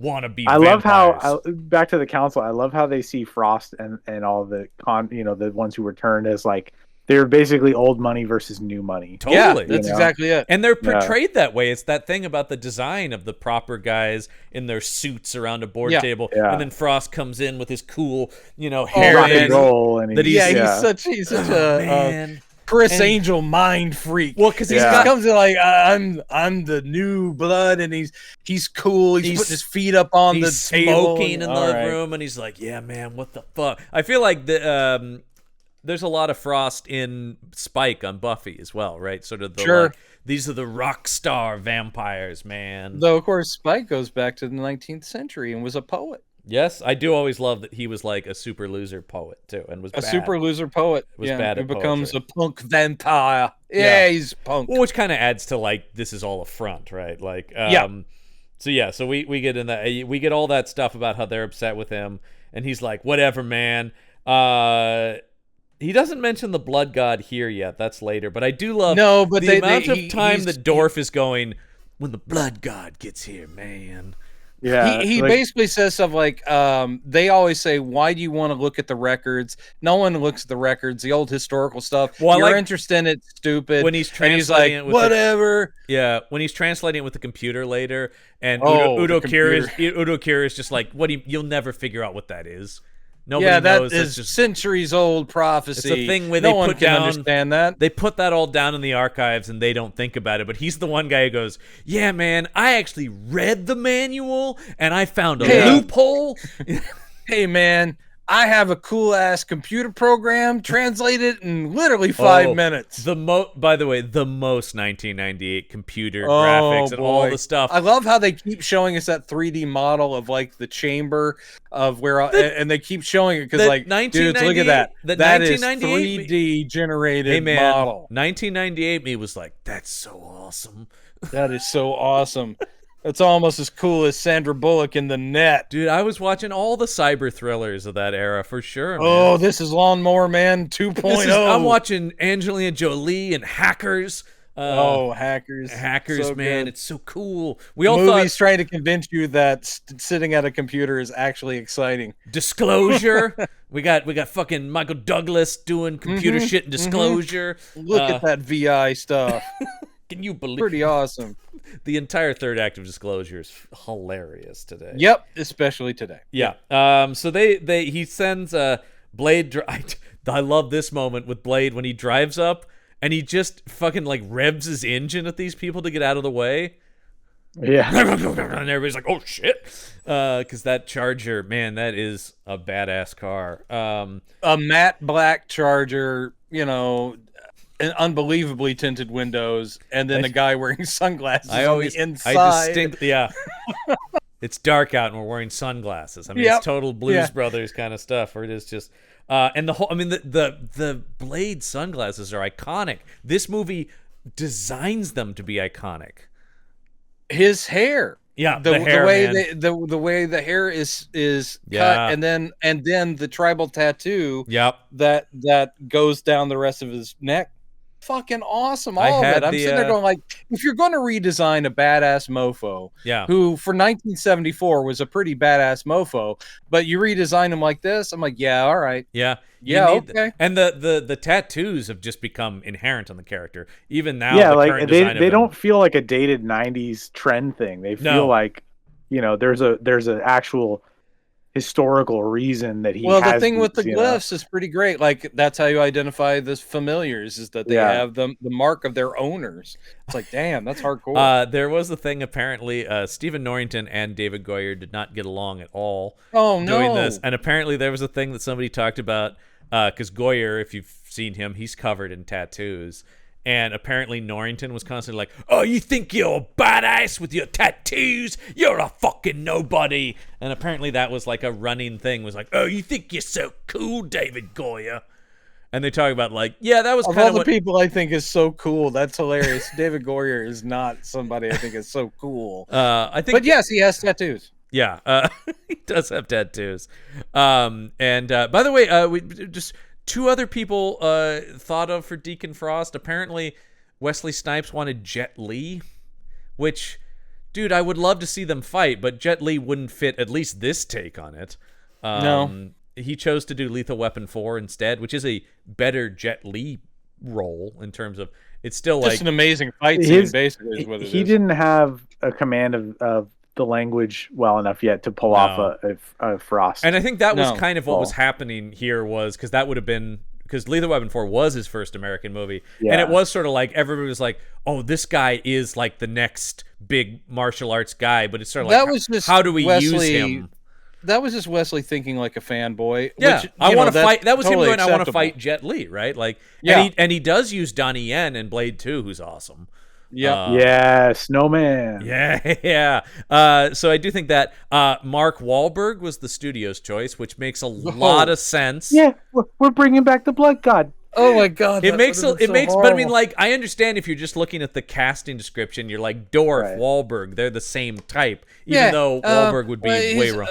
Say any He's mother a for friend me. of mine, Lamaga. Well, yeah. Lamaga is gonna be our buddy. Well, it is black sort of guy. like, yeah, you got turned on the streets of Boston, man. Yo, come Yeah. on, man. Hey, how you doing? I'm a vampire. This is gonna be super cool, Blade. We're gonna have a really badass fight. God, when he reveals Sanaa Lathan, say hello to Yeah. your mother for me. Yeah, it's, Yeah, say hello to your mother. Yeah, it's the thing. I on, turned. Blade. It's like I'm your daddy. It's Yeah. sort of like I'm your daddy. Come on, yeah, that's right, yeah. And you got to keep, of course, this is Mark Wahlberg. This would have been the same year as Boogie Nights, so even he's just starting. Yeah. And then the guy who really wanted it was Skeet Ulrich. And you don't, only in 1998 does Skeet Ulrich have a shot at anything. And I actually think He would have been good. Only in Skeet Ulrich 1998 is a does good he get actor. a meeting. because 96 was Scream, so that would have actually made sense. Like, he was the Sure. bad guy in Scream. And But I think he's really Dorf good was in the that. way to go. Dorf was- is giving a great performance. Dorf had everything you needed in this, right? Like, Yeah. he was exactly the right guy for this take on the character. Yeah. So Blade sends Karen home with vampire mace. I do love the whole thing about it. Silver nitrate and gauze. She's like, what? He goes, just think of it as vampire mace. Yeah.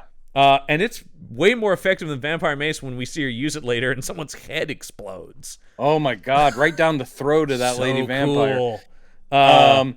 But yeah, so she gets home and I do knock also on like, the door. It's a policeman. Oh well, actually, there's the yeah, whole by the thing way- of the people on the elevator. Yeah, there is the whole thing appealing to the. Well, also before she leaves, I do like Whistler goes, "What you want gonna do is buy yourself a gun. If you start to hate the sun or feel thirsty, even though you drank, just go ahead and fucking kill yourself. Yeah, just go ahead and blow your brains out. Trust me, man." Which is great because that sets up later when he does shoot himself. Yep. Of course, or doesn't. I can't remember. What is the deal in Blade 2? Did he Blah, blah, not blah. shoot himself? Let's just- I guess, yeah, sorry. We'll get to that when we get to that. But Yeah. it is a Let's thing just where it's go like by this movie. you do see this scene in full, and it's like a Yeah. thing, yeah. So anyway, yeah. We get. By the way, yeah. Especially in a 2023, turn around and there's just a cop in your house, and he goes, "Don't worry, I'm a policeman." Is not comforting. Hey, I'm just a cop who's entered your apartment for no reason. To a black woman in New York in 1998, 98. it wouldn't have been comforting. No, then at either. all. I just love that he 100%. even the idea that he even tries. He goes like, "Hey, whoa, hey, I'm a policeman." You're like, "No, get the fuck out!" Even more. He actually. seems very friendly. Yeah.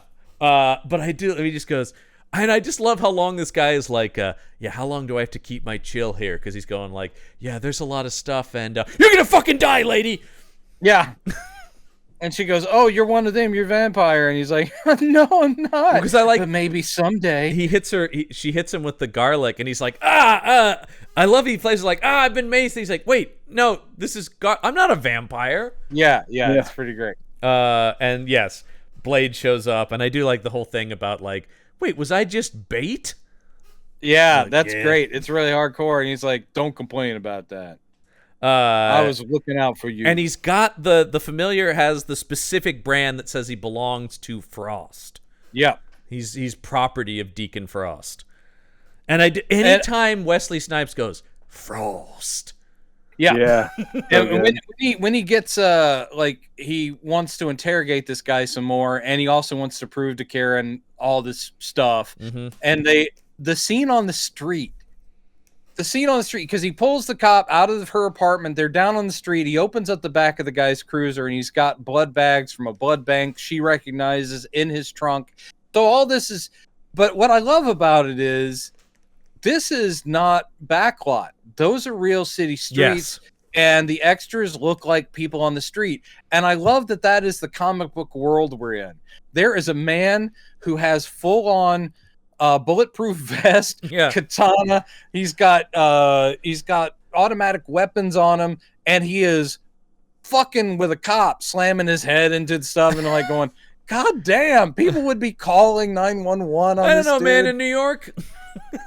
I was gonna say it's New York, right? Yeah. Yeah. People Well, and are- I do like when he gets away here and Blade does like take the aim with the pistol, and he's like, "Nah, I can't," because I know, it's like shit. There's a very cool and doesn't he say to uncomfortable moment Karen when something he meets like, with Frost, and there's the little girl hostage. oh yeah, that scene's cool. What I love is that Blade takes a long ass time. Like he's not giving up on trying to get Frost.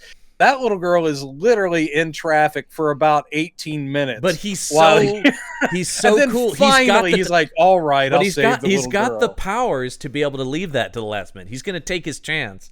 I Yeah. do like when he does just open up on Frost in that park, though. Oh, which is sure. cool. Oh, of course. Every time, once again, just you talk about the physical acting of Wesley Snipes. We talk about the kicks, but even the way he shoots a gun, he just knows how to look cool. Every time he's like, "Da-da-da-da-da-da," with that, and you're just like, man, Yeah. It bums me out. Why don't we have more Wesley Snipes action movies now? I know he's older, and I'm glad he's doing a lot of comedies. He's so fucking funny in Coming to America and Dolomite Is My Name. Because the dude was always hilarious, but I want to see him kick ass again. Yeah, you ask a lot of your action stars, John. You want them to be doing all the stuff they did when they were in their 20s and 30s. I know, but when they're in their 60s. The ever argument between you and I is I always want them to do that, and you always want them to go to a retirement home. I want them to age into different parts, which a lot of them do. Well, you know, Or- I think in the age of Taken and Yeah, Man on Fire there's and, gotta be an old man action movie for Wesley, right?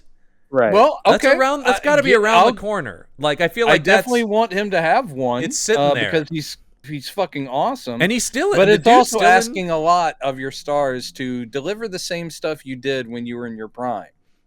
It's like deliver something else now, but don't try because it's embarrassing when you see old folks saying, Yeah, "I but he still got it." But And he's. you're like, But have you "Oh." seen? Wesley's looking good, man.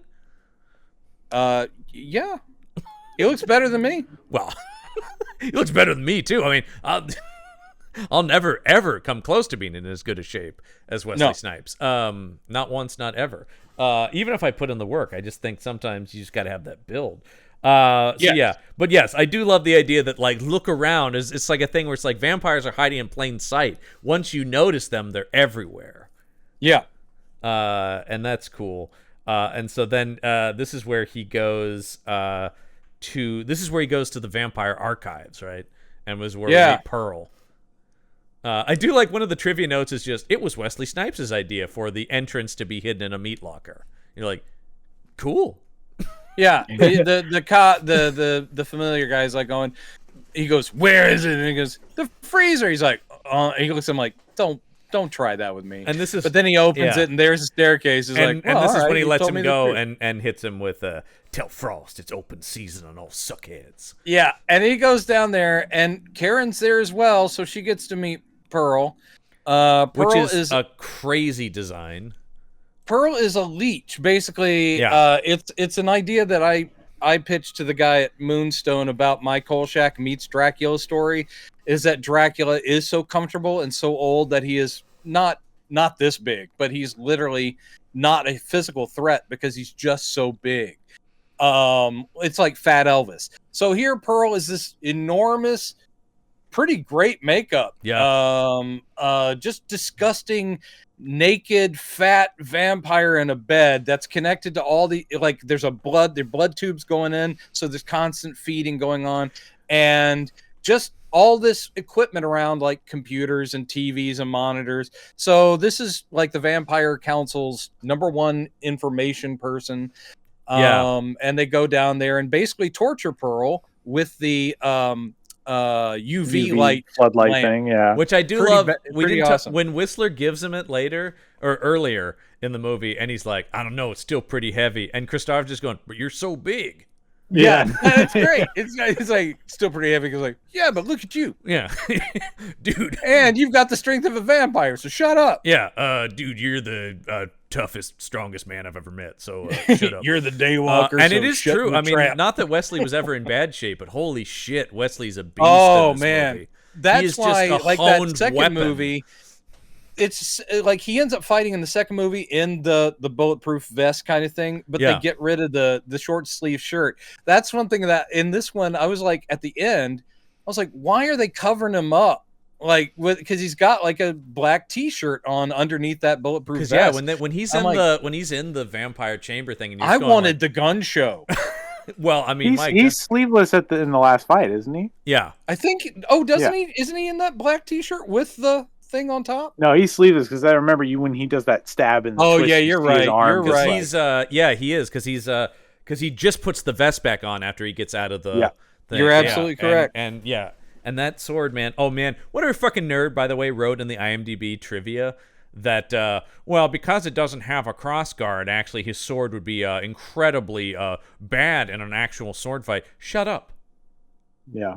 Oh shut all yeah, the way I up see with I that. see the point. Yeah, but who But- cares? but Because shut the up. design, Yeah, the design is awesome, and he's fighting vampires. It's one of those things where you go like, dude, well, actually, if you really carried a sword and fought vampires with it, like, what are you talking about? Like, it's just sort of like All that these- blood's gonna make it so slick that it will. His hand will just slide along. There's nothing to stop But it. I'm just going like, but once again, but these guns are real, and all the others, he's shooting Yeah. stakes out of a shotgun. That's all fine, Yeah. but that sword, really. There's a moment in Blade 2 where he literally catches the blade Yes, between his flat, he you know. does. So, you know, we're okay. We're okay on that logic. We got it. It's comic book Yeah, movie time. So I do like Deacon Frost's cool vampire party with all the rubber ducks in the fountain. Dude, and then Oh yeah, what a weird bit that Such was. a weird bit. And he's like, and the familiar's like, I'm sorry, I brought you the message from Blade, and he goes, dude, don't worry about it, everything's fine. He's like, really, you're not mad at me? No, not at all. You gonna turn on me? I don't know. And then just Yeah, and then he he's seemed just shaking it out. and he brings Oh. over his cool, very 1998 model looking girlfriend. Yes. And she's drinking, and then they're making out in his blood, and you're just like, oh man, these guys are just—they're just nasty monsters. There's That's the thing I there's that like. weird I like my scene before vampires they- as monsters. Yeah, man. when they take Udo Kier out, that's cool. The too. the intro to that scene is like, because they're not explaining it at first, and you're like, what's going on? Because it's like trying to be slow motion sexy while she's putting the sunscreen on his face, and you're watching this going like, what is this? And then it's like, oh right, because they're going out to the beach with Udo Kier. Well, and I love And which has been a dream of mine for years, going to the beach with Udo Kier. Udo Kier, man. By the way, people, if you haven't seen Hunters on Amazon, I love Hunters, and Udo Kier is fucking terrifying in it. Let me guess, ex-Nazi in it? Oh, he just might be. He just Okay. might be. I mean, I say poor Udo Kier. He's had an amazing career, but it is always like, so what are you going to be in this, Udo? Like a vampire, a Nazi vampire? What are you, some kind of, Yes. I'm not sure in his career if he ever played like a romantic lead. Oh, He's no, been he's in Just like comedies. someone's dad. Yeah, or someone's I'm dad. very disappointed in you, young lady. No, you cannot have the keys to the car. You only have your learner's permit. He's just one of those guys. I don't have bowling tonight. It is Oh, league They need championship me tonight. on the league. It is Udo league Kier. night. Oh my God, Udo Kier on a bowling team. Put him in the bowling shirt and stuff. I would love it. Here on an American 3-camera sitcom is what I now want. Oh my god. Yeah. Caroline, I am home. I love it. Why man. did you take all that shit from Mr. Jennings, your boss? And this is, I was just following orders. and I will just say this is of course not the first time we've talked about Udo Kier, and it is far from the last time we'll talk about Udo No, Kier. of course not. So he's all over these things. But yeah, so I like because Pearl calls, and this is very cool video chat for 1998, right?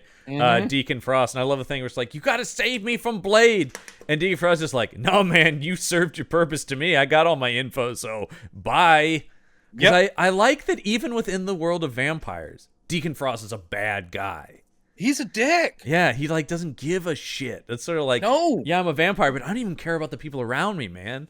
No. It's cool too the way he kills them in that scene where with the makeup and stuff, like because he's embraced the future of vampirism more or less, and they're stuck in the past, and then he executes them with like by putting the future tech stuff in their face and being like, Yeah.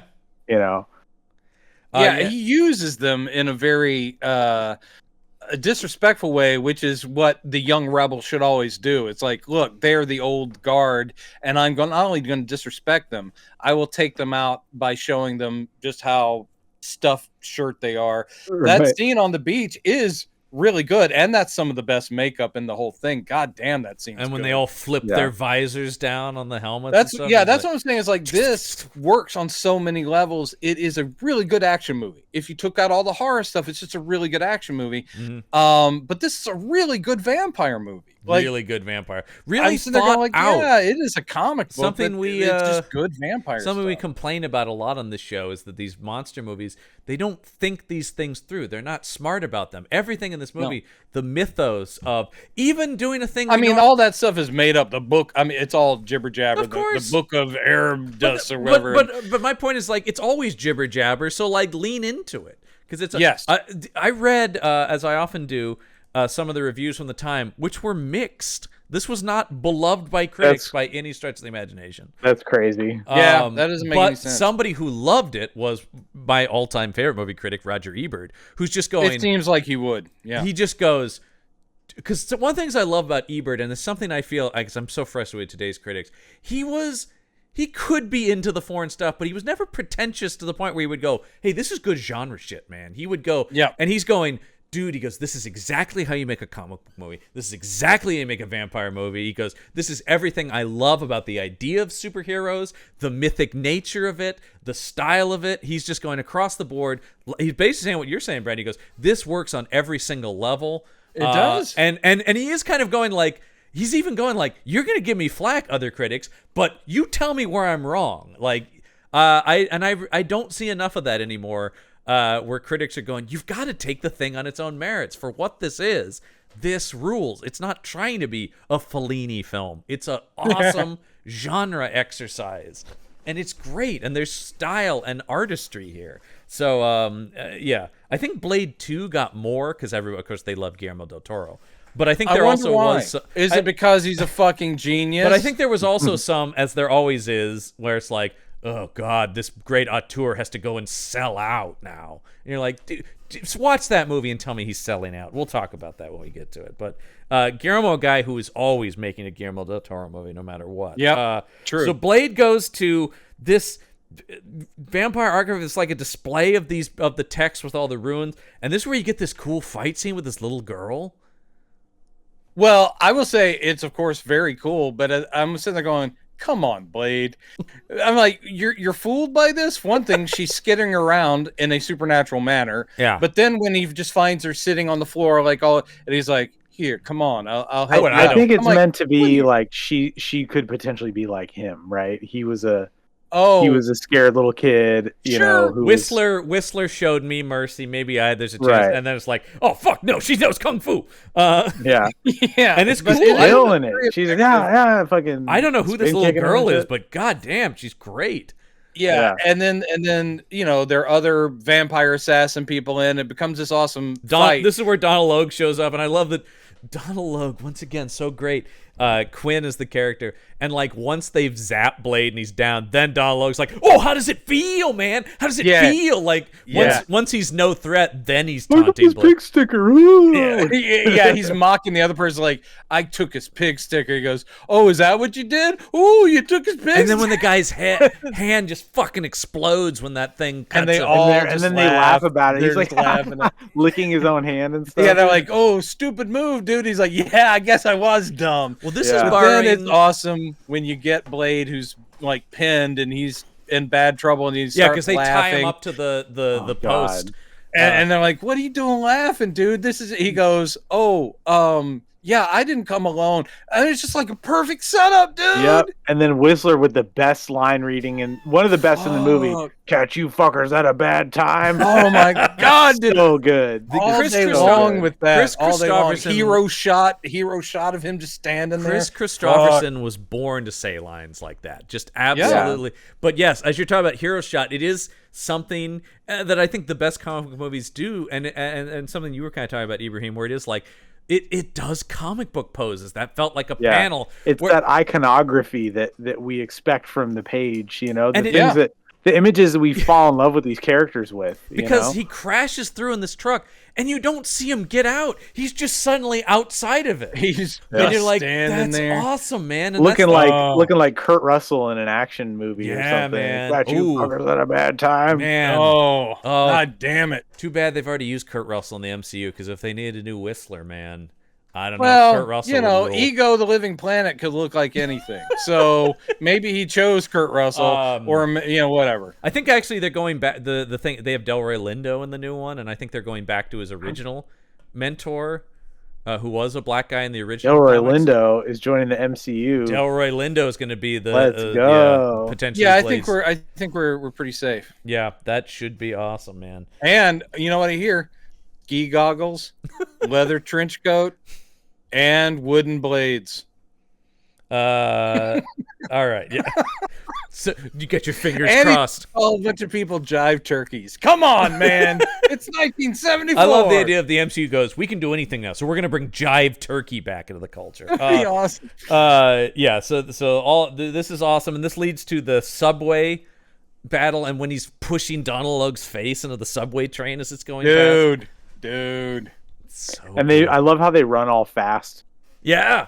You know, the vampires. Yeah, and they're skittering along the thing, and then they're catching up. And how are we gonna get away? And then Karen goes, "No, you're not." He's like, "Yeah." And he just He grabs just the back of grabs that her subway and grabs the train and is like and flying. swings. And then Yeah. as soon as they get in there, he's like drops down. She goes, "You all right?" He's like, "Dislocated my shoulder."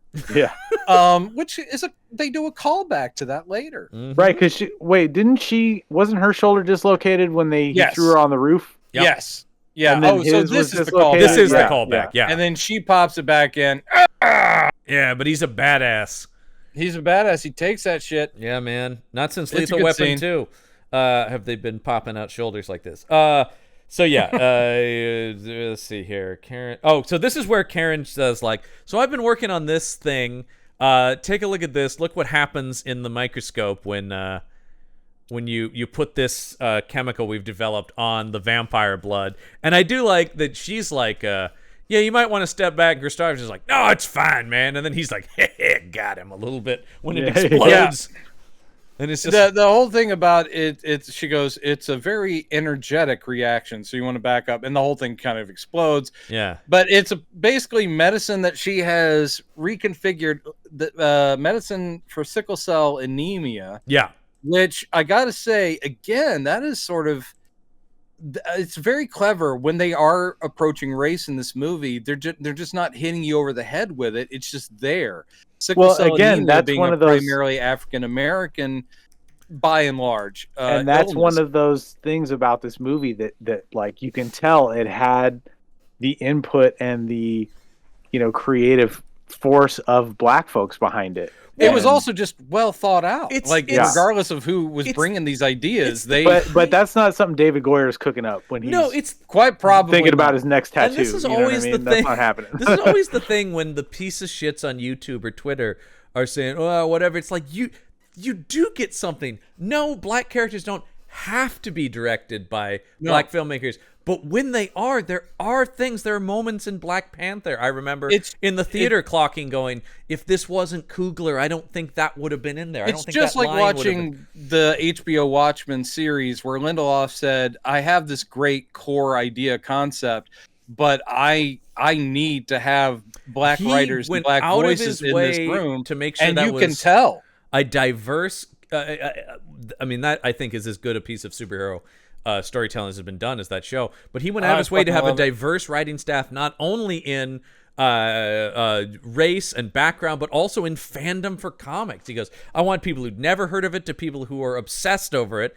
And the whole Yeah. idea is if we're all nodding our heads, then it's working. And you're Yeah, like, that so is a good approach. that was a great way to go about it. But absolutely. And so this cure that she's come up with, she does explain, and I do appreciate this too. It's good writing where she goes, look, this is not a magical cure, and it's Yeah. not like an instantaneous thing. And it might help me because I was recently bitten and was born human. You, born a vampire, this might not do anything. In fact, it'll probably fuck you up. Vampires using this would be very explosive, like you see. And he's like going, I do like this later thing in the third act where everyone, including Deacon Frost, assumes those vials are his cure, his cool serum. So and he's smart, like going, once again. and he never lets on. He's like, whatever. And he knows that those things would fucking blow him up. Smart So writing. it's a great setup. I also it's a like great when the setup for thing this. explodes and he goes, well, I don't understand. This isn't a cure. And she goes, no, I just thought you could use it to blow up a bunch of vampires. Yeah. And he's It's like, awesome. yeah, I like that idea. It's another tool, and of course that looks badass when he has them strapped to his bicep. Oh, God. It's like these little And capsules. when he catches them behind his back too. It's Oh, so I awesome. know. It's And just every toss so that he makes cool. with those motherfuckers, and then the last one right in the guy's skull. Are you kidding It's me? the thing where it's like everything in this, because the next scene is the Deacon Frost Blade scene in the park where he's got the little girl held hostage. But this is the scene where he goes, Blade, this is your one chance. The blood gods come and you can join us. And it's the thing where thinking throughout this movie, it's like, this movie isn't, it's what Ebert's talking about too. It's like, this movie isn't rewriting anything. It's doing tropes, but it's doing them smart. It's doing them stylized. You've seen the scene, but it's just a well done version of the bad you guy. have Blade immediately going like, tempting offer, but I also know that's bullshit because you need me as an ingredient. Yes. He's like, yeah, I figured this out. So it is smart writing, and where they do their exposition drops, it is not labored. It goes fairly organically. Whistler has an organic reason to tell Karen vampire facts, but the movie does not come to a fucking screeching halt while vampire facts are. And Blade also gives her plenty of vampire facts while they're running places, like on the move. When before they went into that club place or whatever, he's like going, "Okay, crosses don't work. Don't worry about that shit. That's all bullshit." And he's just giving her the background. It's smart. It's really smart. And so, yeah, we talked about where he saves the girl when she gets thrown in front of the bus. Yep. Meanwhile, while this is happening, Karen's in the lab at the weird garage that they work out of, that's also has all his lab equipment. It's the Batcave. And this is where Frost goons enter and start beating the shit out of Whistler, which is so fucked up. I love the way he's like, go on and just bite me. He's like, oh, no, we're not going to bite you. I'm just going to beat you to death, basically. And you're like, fuck, man, that is so, like, just, once again, evil even by vampire standards. Yeah. This is great, and Blade comes back to find him. And Snipes is so good in this. This is the moment I'm talking about because it is beautifully staged. I mean, Norrington is knocking this motherfucker out of the park. Well, and Norrington is... So the frame where Blade walks in and we see just in the background something laying on this table or in this chair. Then he comes in and it's from above him looking down, and there's the body under a sheet where we pretty much know who it is, and so does Blade, and the blood is soaked through the sheet. Very effective. But what's great is this is one of my favorite pieces of physical acting. Yep. Because Blade never turns to look at him. Yep. And he just reaches can't out. Bring himself to do it. He can't, and he brings out his hand to the side and just pulls it down. And again, it's just he set his mouth to the jaw is flexed, like I can't even deal with this. And you also think that Whistler's gone, and we're seeing the bloody. And then when he talks, it's like, oh shit, he's still alive. And you do also in the same frame, you see that VHS tape. Man, what a flashback! Bloody tape. Like, watch this is sitting on that like little medical table. So it's just a beautifully done thing. And then he's like going, it's like, what is, they send a message and whatever, and you're in trouble. And now, and he's like, give me your gun. Apparently, there were two other versions of this. Yeah. There was, in the original script, Blade kills Whistler. And in another alternate draft, Whistler doesn't die, and he's the vampire in Moscow at the end of the movie. That could have been pretty badass. I like what we got. I like that. He can't. He's this badass, but he can't bring himself to shoot Whistler, and Whistler's like, "Walk away, you dumb son of a bitch." Yes, and yeah, he's gonna do it. Good, man. He's not gonna make his surrogate Blade son is do actually doing the thing that they were sort of, and not mocking, but they were like, Karen's like, well, it's not that bad of a thing. But here, Blade is the guy going like, oh, these wounds, man, they'll heal up real fast. And he's like going, fuck you, man. You know I'm done. And give me your gun and then walk away, motherfucker. And it's so good. He does just walk out, no tear, but that man is broken. Well, and he walks away and you just hear the bang. I'm like, God damn. It's an interesting thing because it's so good. And it's interesting because I see, I was reading a thing in the trivia about, there's the scene earlier where Blade gets really mad at Karen. And Wesley hates that scene because Norrington really pushed him to yell, and he was going, "No, man, he wouldn't. That's not the character." And he goes, "I can't watch that scene, man, because it's totally wrong." It kept telling him it's opposite his instinct. Yeah, and that's one of those things where I'm going, that is Norrington being a bad director and not trusting his actor. That's not Wesley like being a diva. That's him going, this is the character, man. And at the very least, if you're a good director, you film both versions and then you make an objective decision after it's done. Yeah. You have other people in the room go, which one did you guys think worked better? And probably it would have been Wesley's. I do agree. Like Blade is not. No, he keeps that lid on it. It's always quiet. He is dangerous. There's always a level of cool with him, and it can ebb and flow within that, but there's a range. There's a ceiling to how emotive Blade is going to get. At the end, it's kind of understood at the end when he's going, Frost! Yeah. Frost! But that's also to be intimidating, right? Like, it is sort of like, I'm calling you out. Because imagine him yelling your name. I'm not good with that. I'm like, I don't know Brandon! who that guy is. Yeah. Oh, really? That doesn't really, that sounds weird, man. He would probably yell Jones. Yeah. One syllable works better.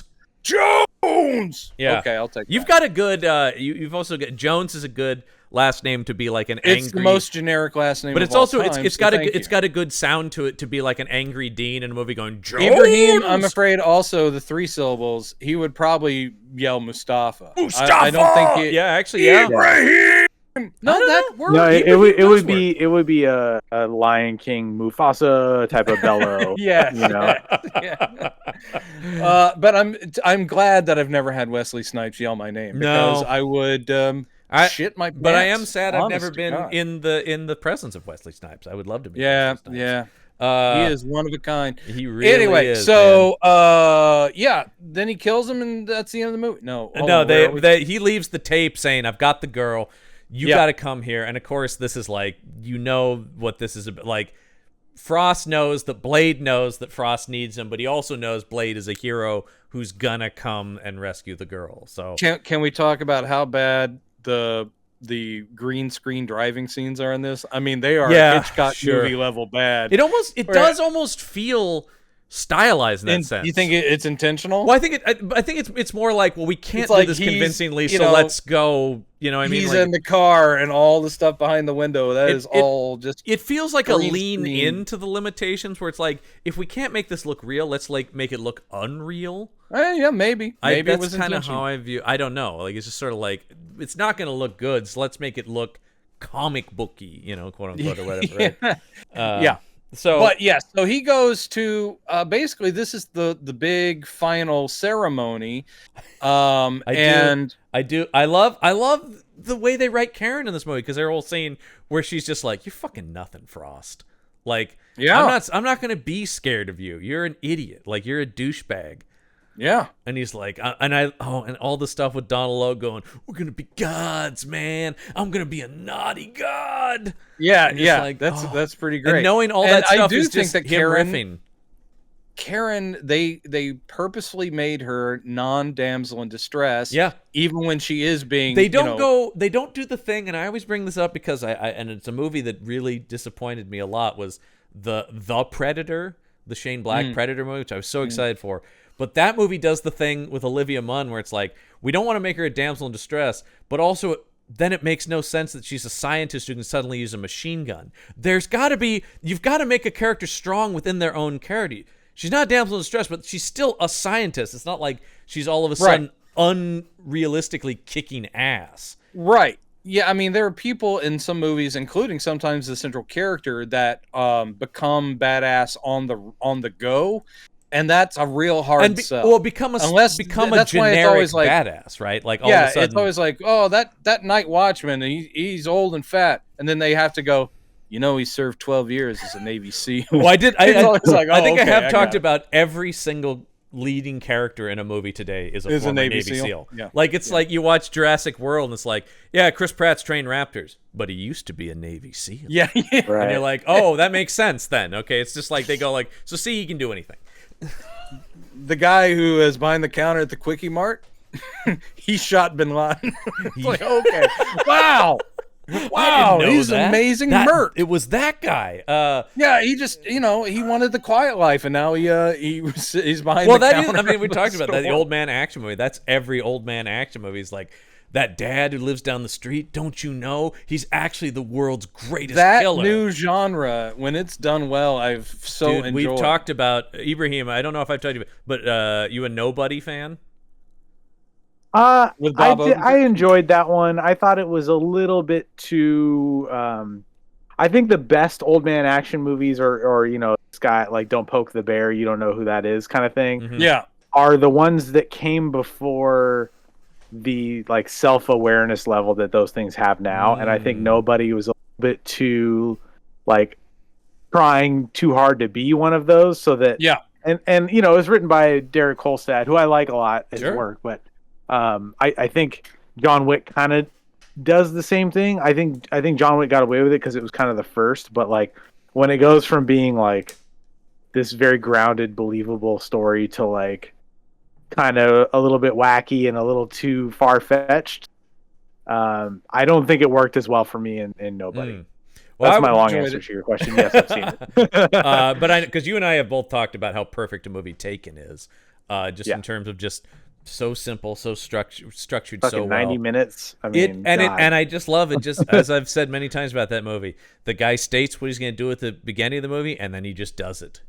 Yeah. That's always really He finds cool. them, kills them, and you just go. For I know that that's kind a trope, but the whole thing where they're like going, no, I will kill you. And what's more, I will take your face off before I do that, and then I'm gonna drop it on the floor, It's and I'm gonna grind it with my heel. That's what I'm gonna do. And then at the end of the movie, guess what he's gonna do? He's gonna peel the guy's face off and grind it under his heel. the last Rambo movie that was out, there's a part where Stallone goes, "I'm gonna cut your heart out," and then I kind of forgot that. I'm watching, him going, "Oh, he's literally cutting that man's heart out at the end of the movie." Oh, it turns out he's a man of his word. Yeah, there you go. There's your heart, pal. But I never saw that coming. But what I like about this, that's actually kind of a beat of like realistic human reaction, is Donald Logue now the third time facing Blade is going, yeah, I don't know, man. He's actually pretty fucking awesome. Yeah. And that thing with Dorf, where he goes, oh, he's gonna flip the thing, man, and he's gonna With the he's thing, yeah. yeah. That's so good, and that's Really a thing. You just can't write that. That had to be something they came up with. I just can't It's see that in a really- screenplay. And he's like, "Will you shut the fuck up?" Like, Jesus Really good Christ. beat. Really It's good a beat. great beat, and it's a small moment that tells you the relationship between these guys, because Quinn is the idiot best friend. He's not the guy Yeah. who's gonna run the show or have the grand plan. He's the guy who's content to bang the chicks and do the drugs. He's You the know. Donald Logue character. He gets is the playing leftovers of Yeah. Frost. Yeah, exactly. Dinner. And by the Yeah. way, if And you he's the one bragging to like the groupies about like, oh no, man, me and Deke are old friends, That's man. what- I'm yeah. like his right hand man. That's he's my like, boy. you want to meet him? Hey, Deke, come over, meet these Yeah. chicks. He's the I'm guy like, who- I know this guy. Tell him about you, man. I He's the- know this guy from like being in rock bands. In my He's the 20s. I'm guy- like, yeah, I know that guy. he's the guy who will go, you want to meet him? Hey, Deke. Oh, actually, he's like super busy right Oh now. yeah, no, We'll he's have to- really busy right now. But yeah, no, me Yeah, and that's him, what he does, and that's Yeah, exactly what yeah, happens. in actually, that. like, yeah, no, but it's cool, man. No, we're totally best bros. Totally yeah. best bro. Yeah. And by the way, if you love Donald Logue in this, that episode of What We Do in the Shadows with him as himself is man. so funny that he has Yeah. that he had become a vampire while Yeah. researching this movie. yeah. It's so good. All right. So, yeah, Blade shows up. You get this sweet hallway fight. And what I did not what I had forgotten is this is Bruce Lee's daughter that he's fighting in this fight. Oh, get out! Really? Yeah, the Asian woman in this fight with these two people. That's Shannon Lee. Well, she does a great job. She's I mean, fantastic. this is a great fight scene. I mean, it is like Actually, they're all good fight scenes. I don't know why I keep saying, "Well, this is a really good fight scene." They're all good. all the fight scenes are amazing. I don't know who the fight choreographer on this was, but incredible. How much stuff. of that last fight is Steven Dorff and Wesley Snipes both? I mean, think it's Wesley, I you're think seeing it's his face. mostly them. If it's really Steven Dorff, that dude also put in the work. I Because that think it shit is. is fast and fluid. I think It they is talk about that. good. They trained like nobody's business. And the craziest thing was that sword fight and that whole fight scene with them reshoot after the fact. Oh, holy fuck. They talked oh, about right, the- because he was going to be a blood tornado. That's it. And the movie tested poorly. And they went back in and they go, there should be. And one of the notes they kept getting is, we want them to fight. We don't want them to turn into a cloud of blood. We want to see them throw down. Yeah. And so the fact that that's as good as that is, because that is maybe one of my favorite sword fights in movie history, really, is so, the way they're like, clank, clank, clank, clank, clank, clank, you know? Yeah. Go ahead, Brandon. Yeah. No, I'm sorry. I just there's some Tyrone Power and I some said- Errol I said- Flynn and some I said Basil one of them. Rathbone I'd like Oh, to talk come to you on, about. dude. Are you kidding me? That 1, 2, 1, 2. Oh, No, that shit sucks, man. I Basil just watched a bunch Rathbone of. was an Olympic level duelist. Have you watched Olympic fencing? It's insane, dude. It literally just two people lunging at each other, and then they both celebrate, and you go, "What the fuck just happened?" The only way you know who got a point is because their helmets light up, and what happens is both people's helmets will light up, and you'll be like, "I don't understand." If you want good rapier sword fighting, look no further than the Mask of Zorro. Fuck the yeah. perfect I film. was just about to bring it up, man. With Mask of Zorro is great. One of the best But if you movies watch- ever. if But you watch know the what else old- is great? Mark of Zorro. No, dude. If you watch the old Tyrone the Power. Disney Zorro show, No, it's literally that's just Guy Williams. yeah. They're doing that's a 1, 2, different 1, thing, 2. and that's for Disney TV. I'm talking Tyrone Power, 1940, Mark of Zorro, fucking amazing stuff. It's old, man. I gotta say it's because I've watched all. You know of what it. you're being I'm- aged. I am. I love Mark of Zorro, but I'm but being Deacon Mask, Frost right now. Mask of Yeah, Zorro, you are. man. Mask of Zorro. You got the popped collar and you got your hair all done up. What kind of mousse are you using?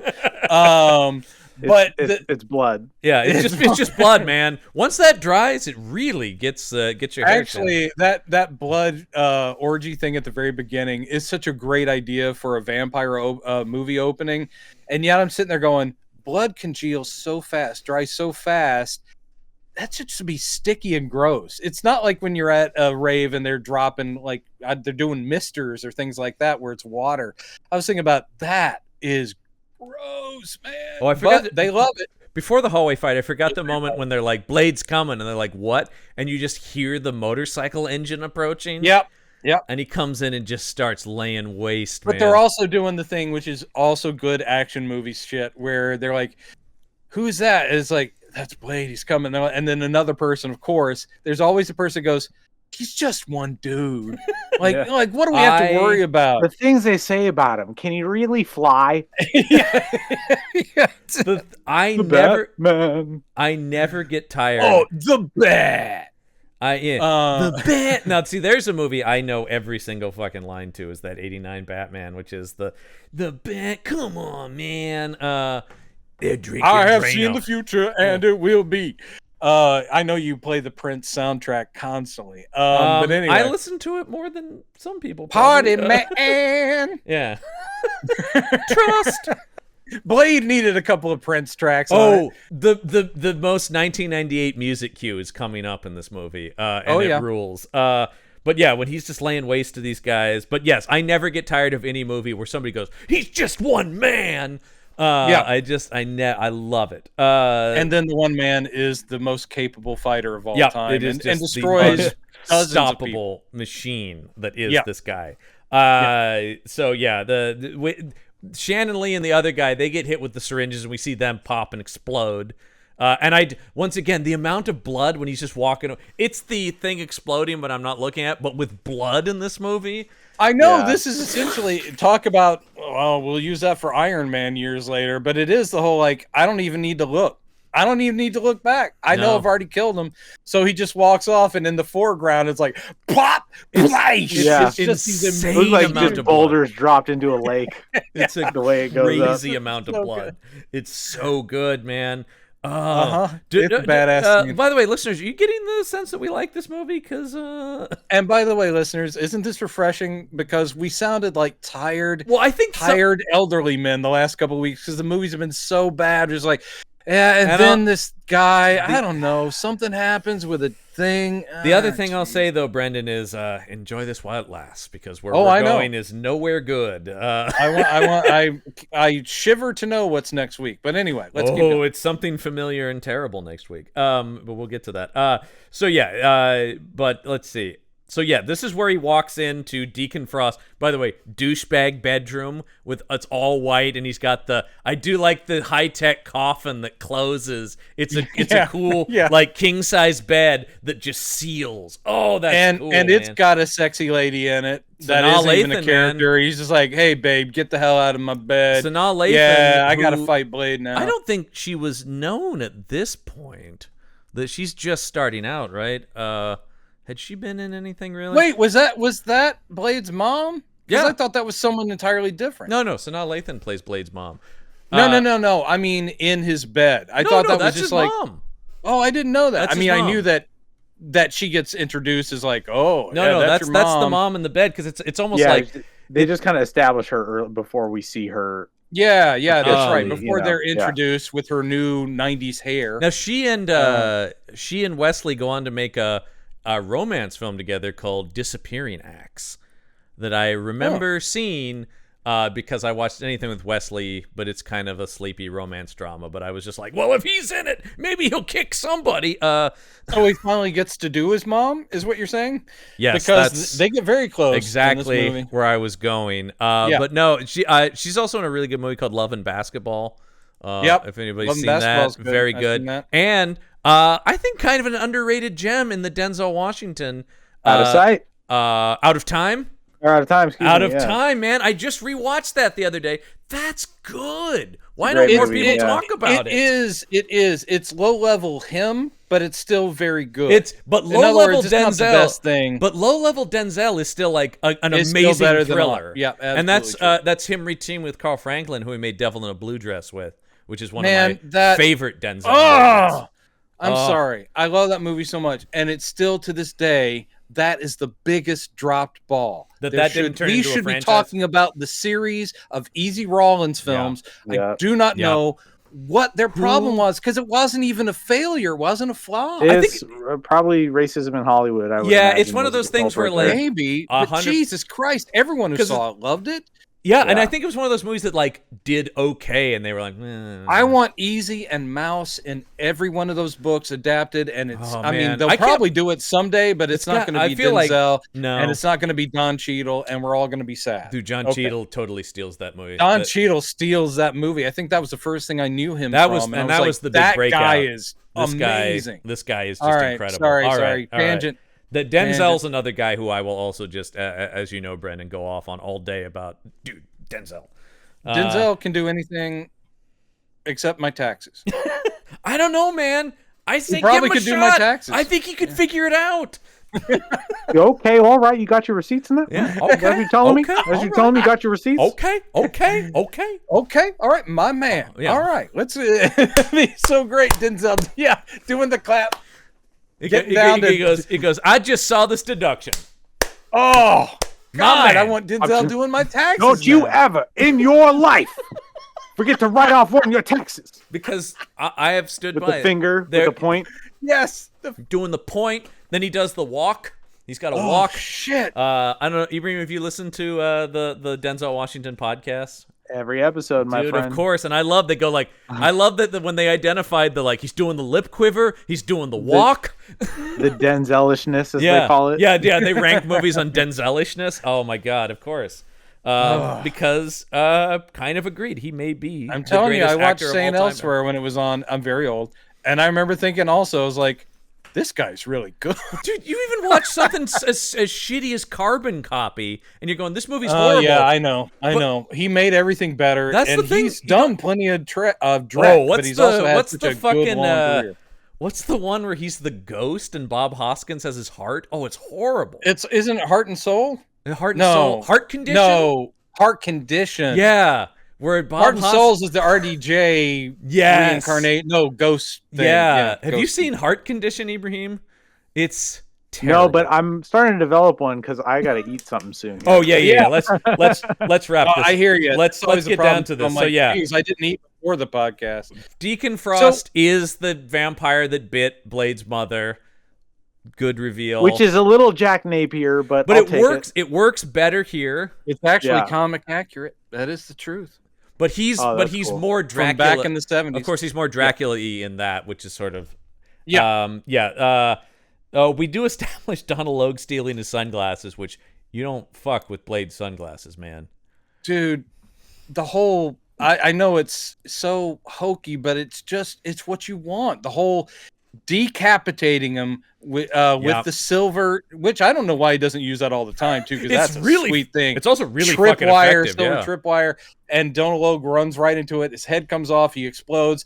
And the shades flip up in the air, and then it's just a close up of his hand, just and he grabbing catches them. And the second his fingers touches, the music goes. Oh, fuck. Yeah. Man, I had these soundtracks, both Blade 1 and Blade 2. I had the soundtracks too. It's great stuff. So now he's got his shades back. He's got his shades back. Oh, we did. We kind of skipped out. We mentioned earlier, but yes, they hook him up into the thing and they bleed him for that. There's this whole thing while he has been contained. They've put him in the sarcophagus thing, and these spinning blades come out at his wrists. When it's very slice him open. What's the torture Well, I guess they're not device? spinning. They're just blades. It's why am I blanking on what's Iron Maiden? It's like an Iron Maiden. Yeah. They put him in there, and it's very cool. The blood leaks out. It's in this big circular chamber that we've already seen in 3D. Thank you, computer graphics. Mm-hmm. So the big circular chamber, and all the vampire old dudes are brought out, and it's like they are the 12, and they're brought out, and they're like, "What are we doing here?" Like, they're played very much like idiots. Like, Frost, what is this all about? I think I like the way they're played, and that they are idiots, but it's almost like these guys have been in charge for so long. They're like, well, Deacon Frost is all right. Well, okay, what's going? Like they don't perceive him as a threat. Almost they're so right, and he stands powerful. them on these patterns on these posts underneath the glyphs. So they are going to be the 12 that were mentioned in the prophecy. Yes. And Deacon Frost is down in the middle of it, and you see Blade's blood is running down and it's going into the glyph. So basically, the ceremony is working. They're going to raise La Marga, but then the Karen, I'm not quite sure how Karen's running around free. I forget about how she got free. Oh, well, she killed. Is this before she or wait? Does she kill the woman first?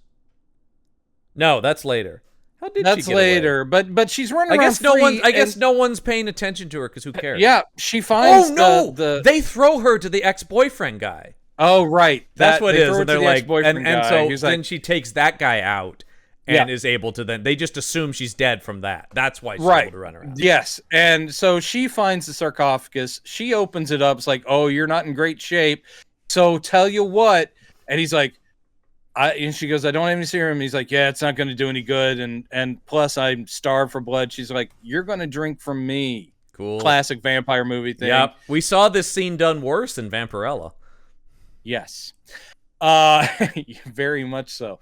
But in this case, they really heighten, like, this is a sexual connection, because when he's draining her, she's like, don't stop. Oh, that's wait a minute stuff. Vampirism being connected to sexuality, that hasn't been done before, right? No, that's why I wrote an entire paper on this scene. What an idea. I couldn't believe it.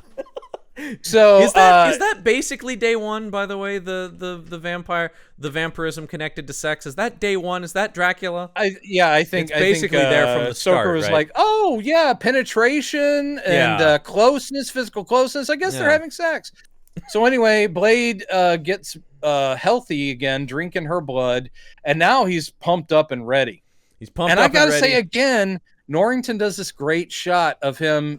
I don't know if it's in this scene or it's during the fight, but there's that scene where Blade's just like pushing up off the floor, and he just does that look to the camera. Talk about Wesley Snipes knows exactly how to position. Like, I am a comic book panel, but he just does that look to the side, and that one strand of blood just leaks out of his mouth. I'm like, fuck! It's like, how do you plan that? You know, It is so. And this perfect. was the Toy Biz action figure I had of him, specifically him with the vest and the sword. And I think he had some kind of gun that shot missiles, because you had to have that as a 90s action figure. You had to have some like weapon. a hugely oversized. Yeah, a weapon missile. that's not at all in the movie. Yeah. God, those used to drive me insane. And all my Jurassic Park toys were like that too. Where I'm like, I don't remember Dr. Ian Malcolm having a rocket launcher on his shoulder.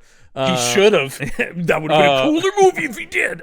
Be so fucking badass. But anyway, so Blade is now powered back up, but the ceremony is being intercut. We're back and forth, and I think the ceremony has already happened in the process of happening. Yeah, they've so already been hit by lightning and turned into bat skeleton spirits. Okay, all right, yeah. I'm sorry. I mean, this movie, I love it, but this take you back because the CG is so bad. I will say though, in its defenses, this does not age well. But it's not as embarrassing as some CG from this era. Sure. This is pretty good by 98 standards. It's very Raiders, because they're all hit by like the force, the lightning, the elder vampires in the forehead, and they're like, and then skeletons that aren't their skeletons start popping out of their mouths, and these are like vampire bat looking. It's like skeletons. unleashing the vampire spirit inside, or the demon. Maybe so, yeah. Because isn't that the Buffy thing, that they're technically taken over by demons when they become? Which is what Blade's mom says. Right. She's like, your mom died years ago, right? And you're just a hot man. Which is a take on vampirism I like, because it can explain often why people just turn suddenly evil. Sure. I like it both ways, as long as it's done well. So anyway, as long as it's consistent to itself and done smart, then I'm fine. Yeah. Yeah. Here, these bat skeleton things bust out of their bodies. They all start. They swirl around. They're all entering Stephen Dorff. Yeah, that's very Raiders. It's like the spirits from the Ark, but they're going through him, and he's like, "Oh, the power! It's getting inside me." It's very a favorite of ours, Brendan. It's very. Treat Williams at the end of Phantom, man. It is. We love the Phantom. The power of the gods. The Phantom. Underrated. Treat is on a different plane in that movie. He is at full he's cranked up to 11 supervillain. He is cackling supervillain. But anyway, so now Dorff, you think that's hurting him, but now he's getting up. His eyes are totally red, glowy red, and his lady friend's like, Deacon, is that you? And he's like going, no, not anymore, man. I'm La Marga. And yeah, so now he's the vampire I don't remember him god. getting suddenly southern. He goes, I'm La Marga, baby. Hey. Yeah. Did Deacon Frost sound like this? It is La Magra, yeah. I know, but I just like saying La Marga. I'm La Magra. I'm La Magra. He also got too into playing Elvis, like Austin Butler, and his voice changed. La Magra, it stands for Make America Great Really Again. But so he's all now super powerful, and wouldn't you know it, this is around the time that Blade's free and is like, motherfucker, I'm going to take you out. This Wesley Snipes moment when he slices Deacon in half and he doesn't even look behind him, he's just like, got him. And then when he reforms, he's like, the fuck?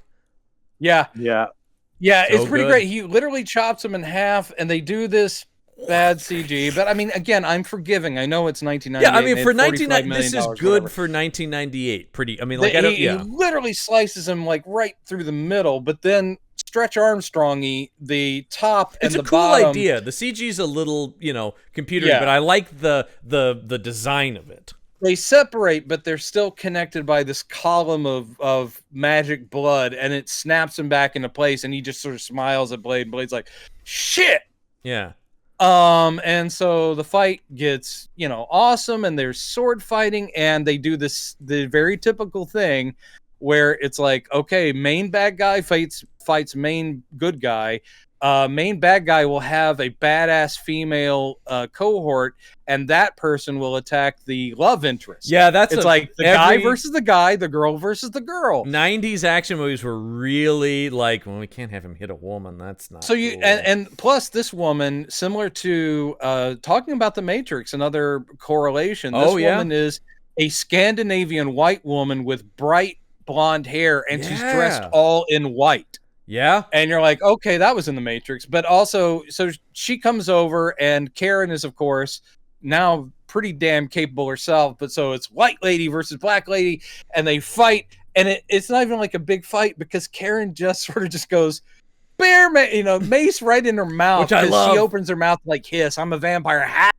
And she just squirts that right down her throat. And that lady goes, it's such a great reaction from Karen, where she's just like, all right. Yeah. Karen's like, I knew that was going to happen. That'll do. I saw this happen on the microscope. And the lady does just balloon up. Me. She totally Katanga balloons. This movie has lots of Katanga balloons in it. Ooh, yeah, Deacon Frost. It doesn't quite reach Katanga levels of floating around the room, but no, and then being shot. I'm sorry. Whenever I think of that scene, and I do agree with James Bonding. Or sorry, Kananga. You're adding a T in there. Kananga balloon. That's what. Oh, sorry, Kananga balloon. But and I have to ask you, Ibrahim, just real quick. Pigeon triple take or Kananga balloon? Most outlandish Bond moment. Refresh me. Which one? Yeah, which was most outlandish? The pigeon who does the double take when he comes out of the water on the gondola, or Kananga balloon, or Kananga balloon. I'm gonna go Kananga balloon. Your team Kananga balloon. That's all right. Yeah, because my dog double takes sometimes. Yes, this is my thing. I think. Objectively, the pigeon double take is sillier, but the Kananga balloon has more bearing on plot, so it's damaging. But the pigeon double take is more like, why would you put that in a movie? Well, it's just like they're weird music, 70s needle James drop Bond stuff. movies. Like they're full of dumb shit like that. So they're the reason I go to 70s James Bond movies. I want that flavor of James Bond. Like when the guy's playing the flute and it's like the James Bond theme song or whatever, Yeah. Look to the camera, wink. It's long been my theory that Roger Moore is the only James Bond who knows he's James Bond. He's never faced. He's always just like, I'm James Bond. I'll make this work. Plus, he never looks like he's in any kind of dire strait, because he goes, oh no, I win. I will win. That's what I mean. So no matter what I've got this. trouble I'm in. So anyway, the way that Blade defeats Frost is with the Chekhov's vampire serum. Coagulant that Karen. But the way he gets it is cool. It was somebody, or Frost ripped it off his arm, is like, you're not going to have your serum for her. And so he tosses it up, and it's been on this weird precipice right next to his samurai katana that's stuck in the wall. And so that's just been there in the background. Oh no, he purposely throws the katana up there because it leads to something I also love in action movies, where Dean Frost is like, great move, dumbass. Yeah, you threw your weapon away. It is the Moonraker thing of, you missed. Did I? And the guy falls out of the tree. I always love that. And he specifically is counting on the mechanism to open the thing up and break the brick that it's That's the whole thing. He threw it in deep enough that when that mechanism goes off, it will break up the rock face. And when he breaks up the rock face, the capsules, which are literally inches away, fall to the ground. They don't fall to the ground. They fall into his motherfucking hand. And then behind his back. And then, behind his back, he just knows where they're going to fall. And then he full on just pin cushions Deacon Frost, one after the other. He is playing hub darts, and it's like flap, flap. And then first Deacon Frost is like, "Oh, what's that gonna do?" And then he's like, "Oh, that doesn't feel so good." And then he gets all of them in there. His chest is full of them. And then when Blade just drop kicks that last one into his forehead, oof! And then he starts to swell. Then he starts to bubble. He becomes this huge, gross blood boil looking thing. Lamagra or not, he goes out, man. Yeah, that's it for a blood god. I love The it. Daywalker took him out. Daywalker. I love that, you know, it was a coagulant, so it was based on an actual like blood Yeah. science Yeah. thing too. That's I what think I'm saying. such a It's like cool this touch. combo thing where it's Well, like, in this case, it's science defeating magic, which is cool. yeah. I love it. And so the world is saved once again thanks to Blade. And as they're leaving, Karen's like, "Well, I guess we'll be working on that cure for you to take." And he's like, "No, man, the war is raging on. Yeah. The world." He's like, you know what? She had Don't said, cure me. That's the thing. Earlier, she said, I can cure you, but you'll lose all your powers and stuff. And it's the classic, like, superhero moment of, like, no, the world needs Blade in it. Oh, we skipped over his iconic line. Oh, yes. It was, it's after Deacon, is it after Deacon Frost dies he says it? Yeah. The thing I want about this, some motherfuckers always trying to ice skate uphill, right? Yeah. And what I love in the trivia is I always thought that this was a Wesley Snipes improv. No, apparently it's something Wesley Snipes said in a meeting about Deacon Frost, and David Goyer just went, "I'm gonna write that down. That's pretty fucking that's awesome." great. So that was just That's that's just how Wesley Snipes talks. I just love the idea. He goes, "Oh, you know, some motherfuckers always be trying to ice skate up." I always add that. Why do I say that? Good. Always be? Yeah, always be. Is it just always? It's always Yeah. Trying to ice skate uphill. And I just that's David Goyer being a good writer, just going, I know a good turn of phrase when I hear one. It kind of doesn't make sense, but it kind of does. I love it. Yeah. But then cut to Moscow. Because they do talk about Blade is global. Whistler does say, we go from place to place where like he's not I will say they must have been in New York for quite a while because that Batcave is pretty well decked out. Yeah. But yeah, so now this is just an epilogue. This could have been like a button scene, but it's not to set up anything, just to show that his mission continues. Classic vampire. The guy's got a girl with him. Yeah, he's like, you're gonna love this club. They're speaking in Russian. It's like, yeah, this is a private thing. She's like, oh, this will be great. And we see that it has a glyph over it. We know that's a vampire club. And then he doesn't even wait to get in. This vampire's like going, you're gonna love it. And all of a sudden, ha! And she's like, no. And then of course, guess what? Blade's there. And he's talking in Russian too, which is badass. And he hits him with the Whistler line.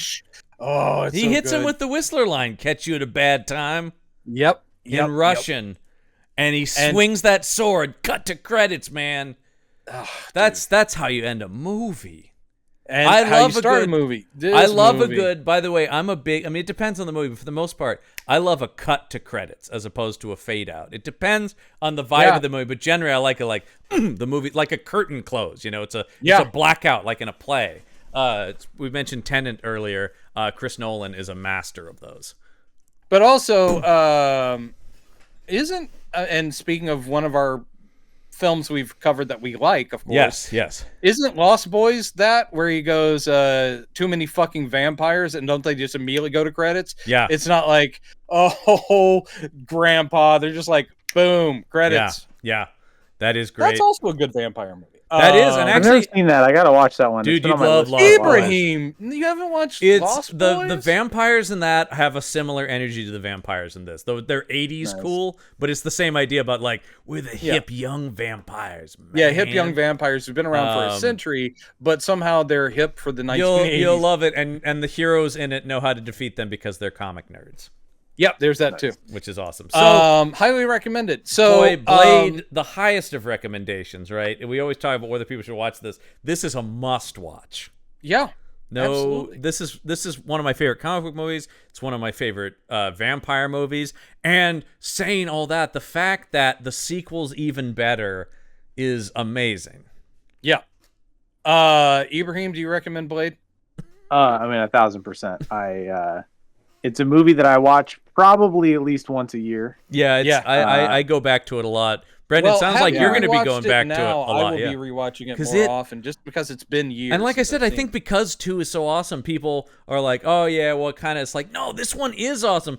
2 just takes everything that's awesome about this and amps it up and adds that Guillermo del Toro flavor. I don't think there's,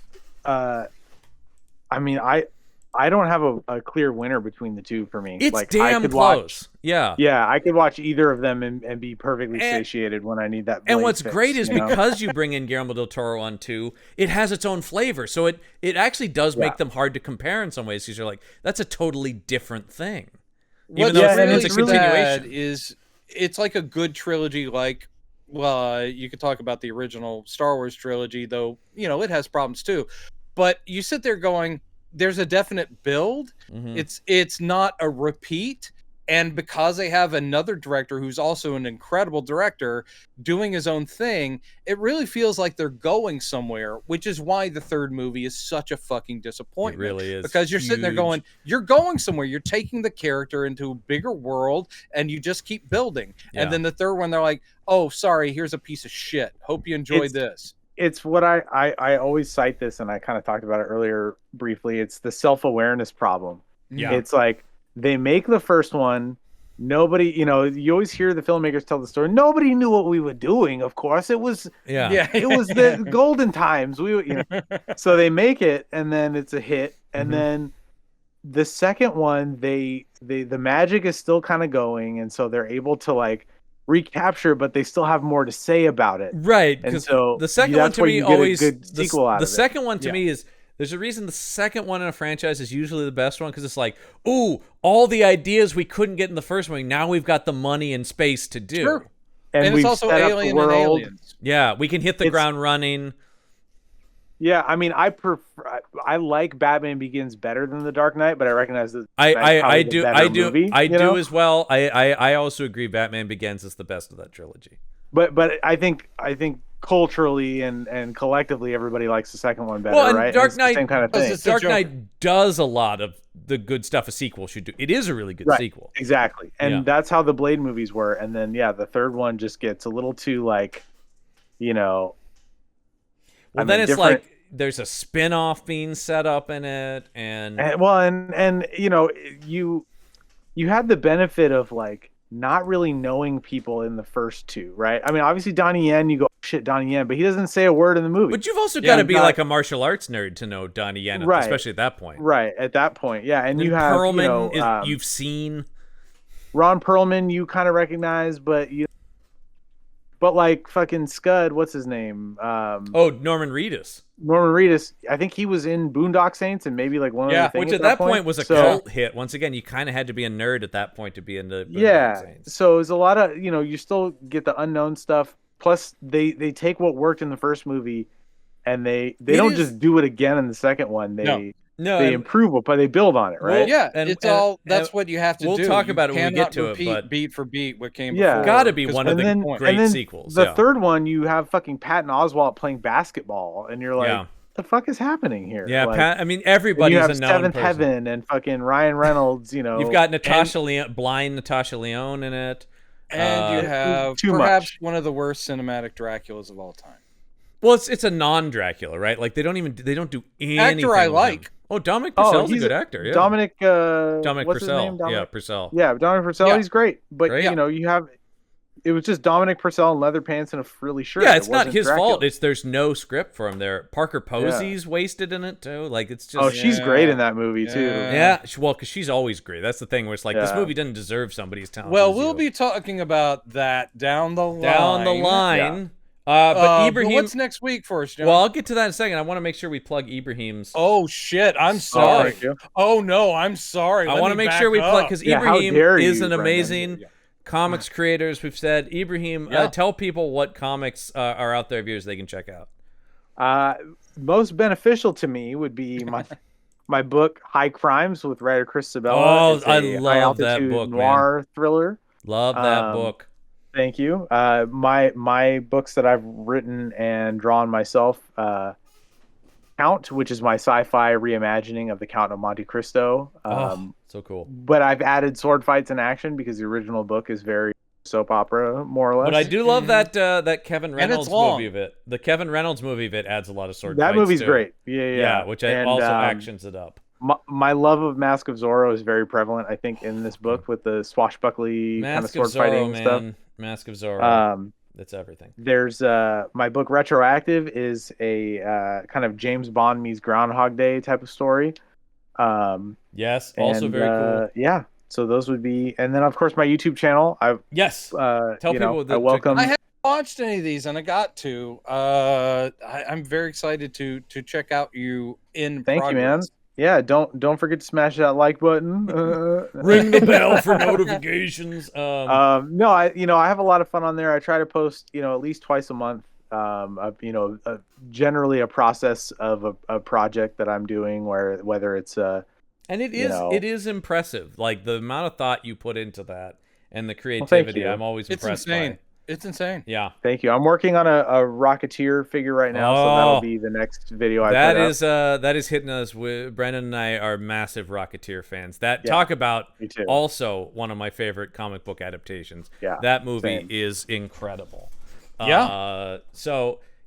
Fantastic. Brandon, you asked what comes next week. We're back to a franchise we know a bit about. It's Subspecies 4 Bloodstorm. Oh, fucking God. Yeah. Yeah. Ibrahim, do you know the Subspecies franchise? I do not. Oh, nor should you, man. Terrible. It sounds like I'm good. It sounds like I'm all set. Yeah. Full Moon Features is knockoff real cheap horror and sci-fi, and these are, I will say, a few of them have been so bad they've been entertaining. They are more entertaining than some of the bad stuff. They're not boring, at least. But here we go with Radu. Yet again, the vampire Radu with the incredibly long fingers. Radu's big thing is he has super long fingers. Yeah, that's watch out, kids. Yeah. So Subspecies 4. Subspecies 4 Bloodstorm. It's a Ibrahim, Bloodstorm. I'll get you a copy. We'll have you on next week. Sounds good. Yeah. Ibrahim, thank you for joining us, man. Yeah, thank you guys again for pleasure. having me. And we will have you back for Blade 2. Yes, please. Have you done or have any plans to do the Mask of Zorro on Action Shelf? Because that is something I'd be very. The problem is that's a good movie. Yeah, We've talked about good movies on there. Yeah, well, it's just a little too big, but we may be doing something with Mask of Zorro. So I am always about to talk about that movie because it's perfect. It's my favorite movie of all time. I was telling Brendan, I saw you post that, and I'm going, I can't argue. I can't argue with that. I can't either. I enjoy it every time.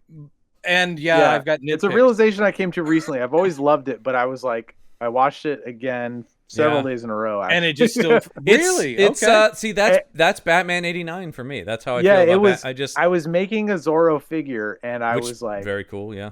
I just I was watching it for reference and stuff, and then I ended up like. It became like a comfort meal that week where I just it was like I cooked a big batch of it and I was just watching it every day. It is one of those movies where every time I put it on, I'm like, oh, this was a good decision.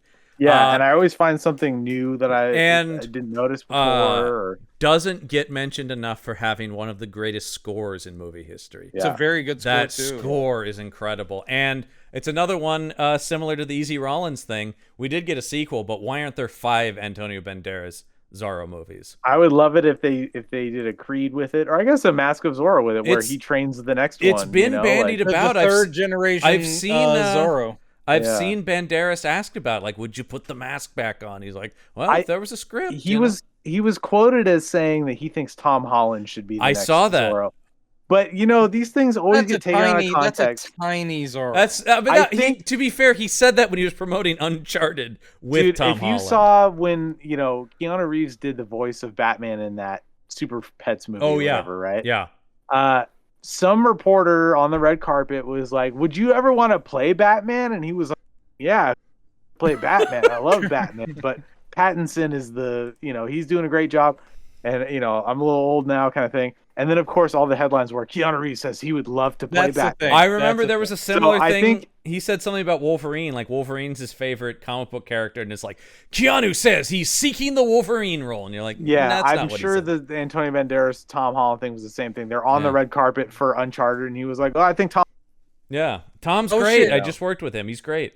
You know what I just remembered? Is that we're still in the podcast. Yeah, we should probably do the wrap. We should wrap this up. So this gets all the recommends. Take this conversation off. We'll talk. You have to cut so much out of this shit. Subspecies 4 next week on the show. But that's going to do it for this week's episode of Campbell and Jones Meet the Monsters. I'm John Campbell. I'm Brendan Jones. And remember, there are such things as monsters. is. Some mother truckers are always trying to go up like a slope, but with like the wrong kind of footwear that's going to cause them to slide down.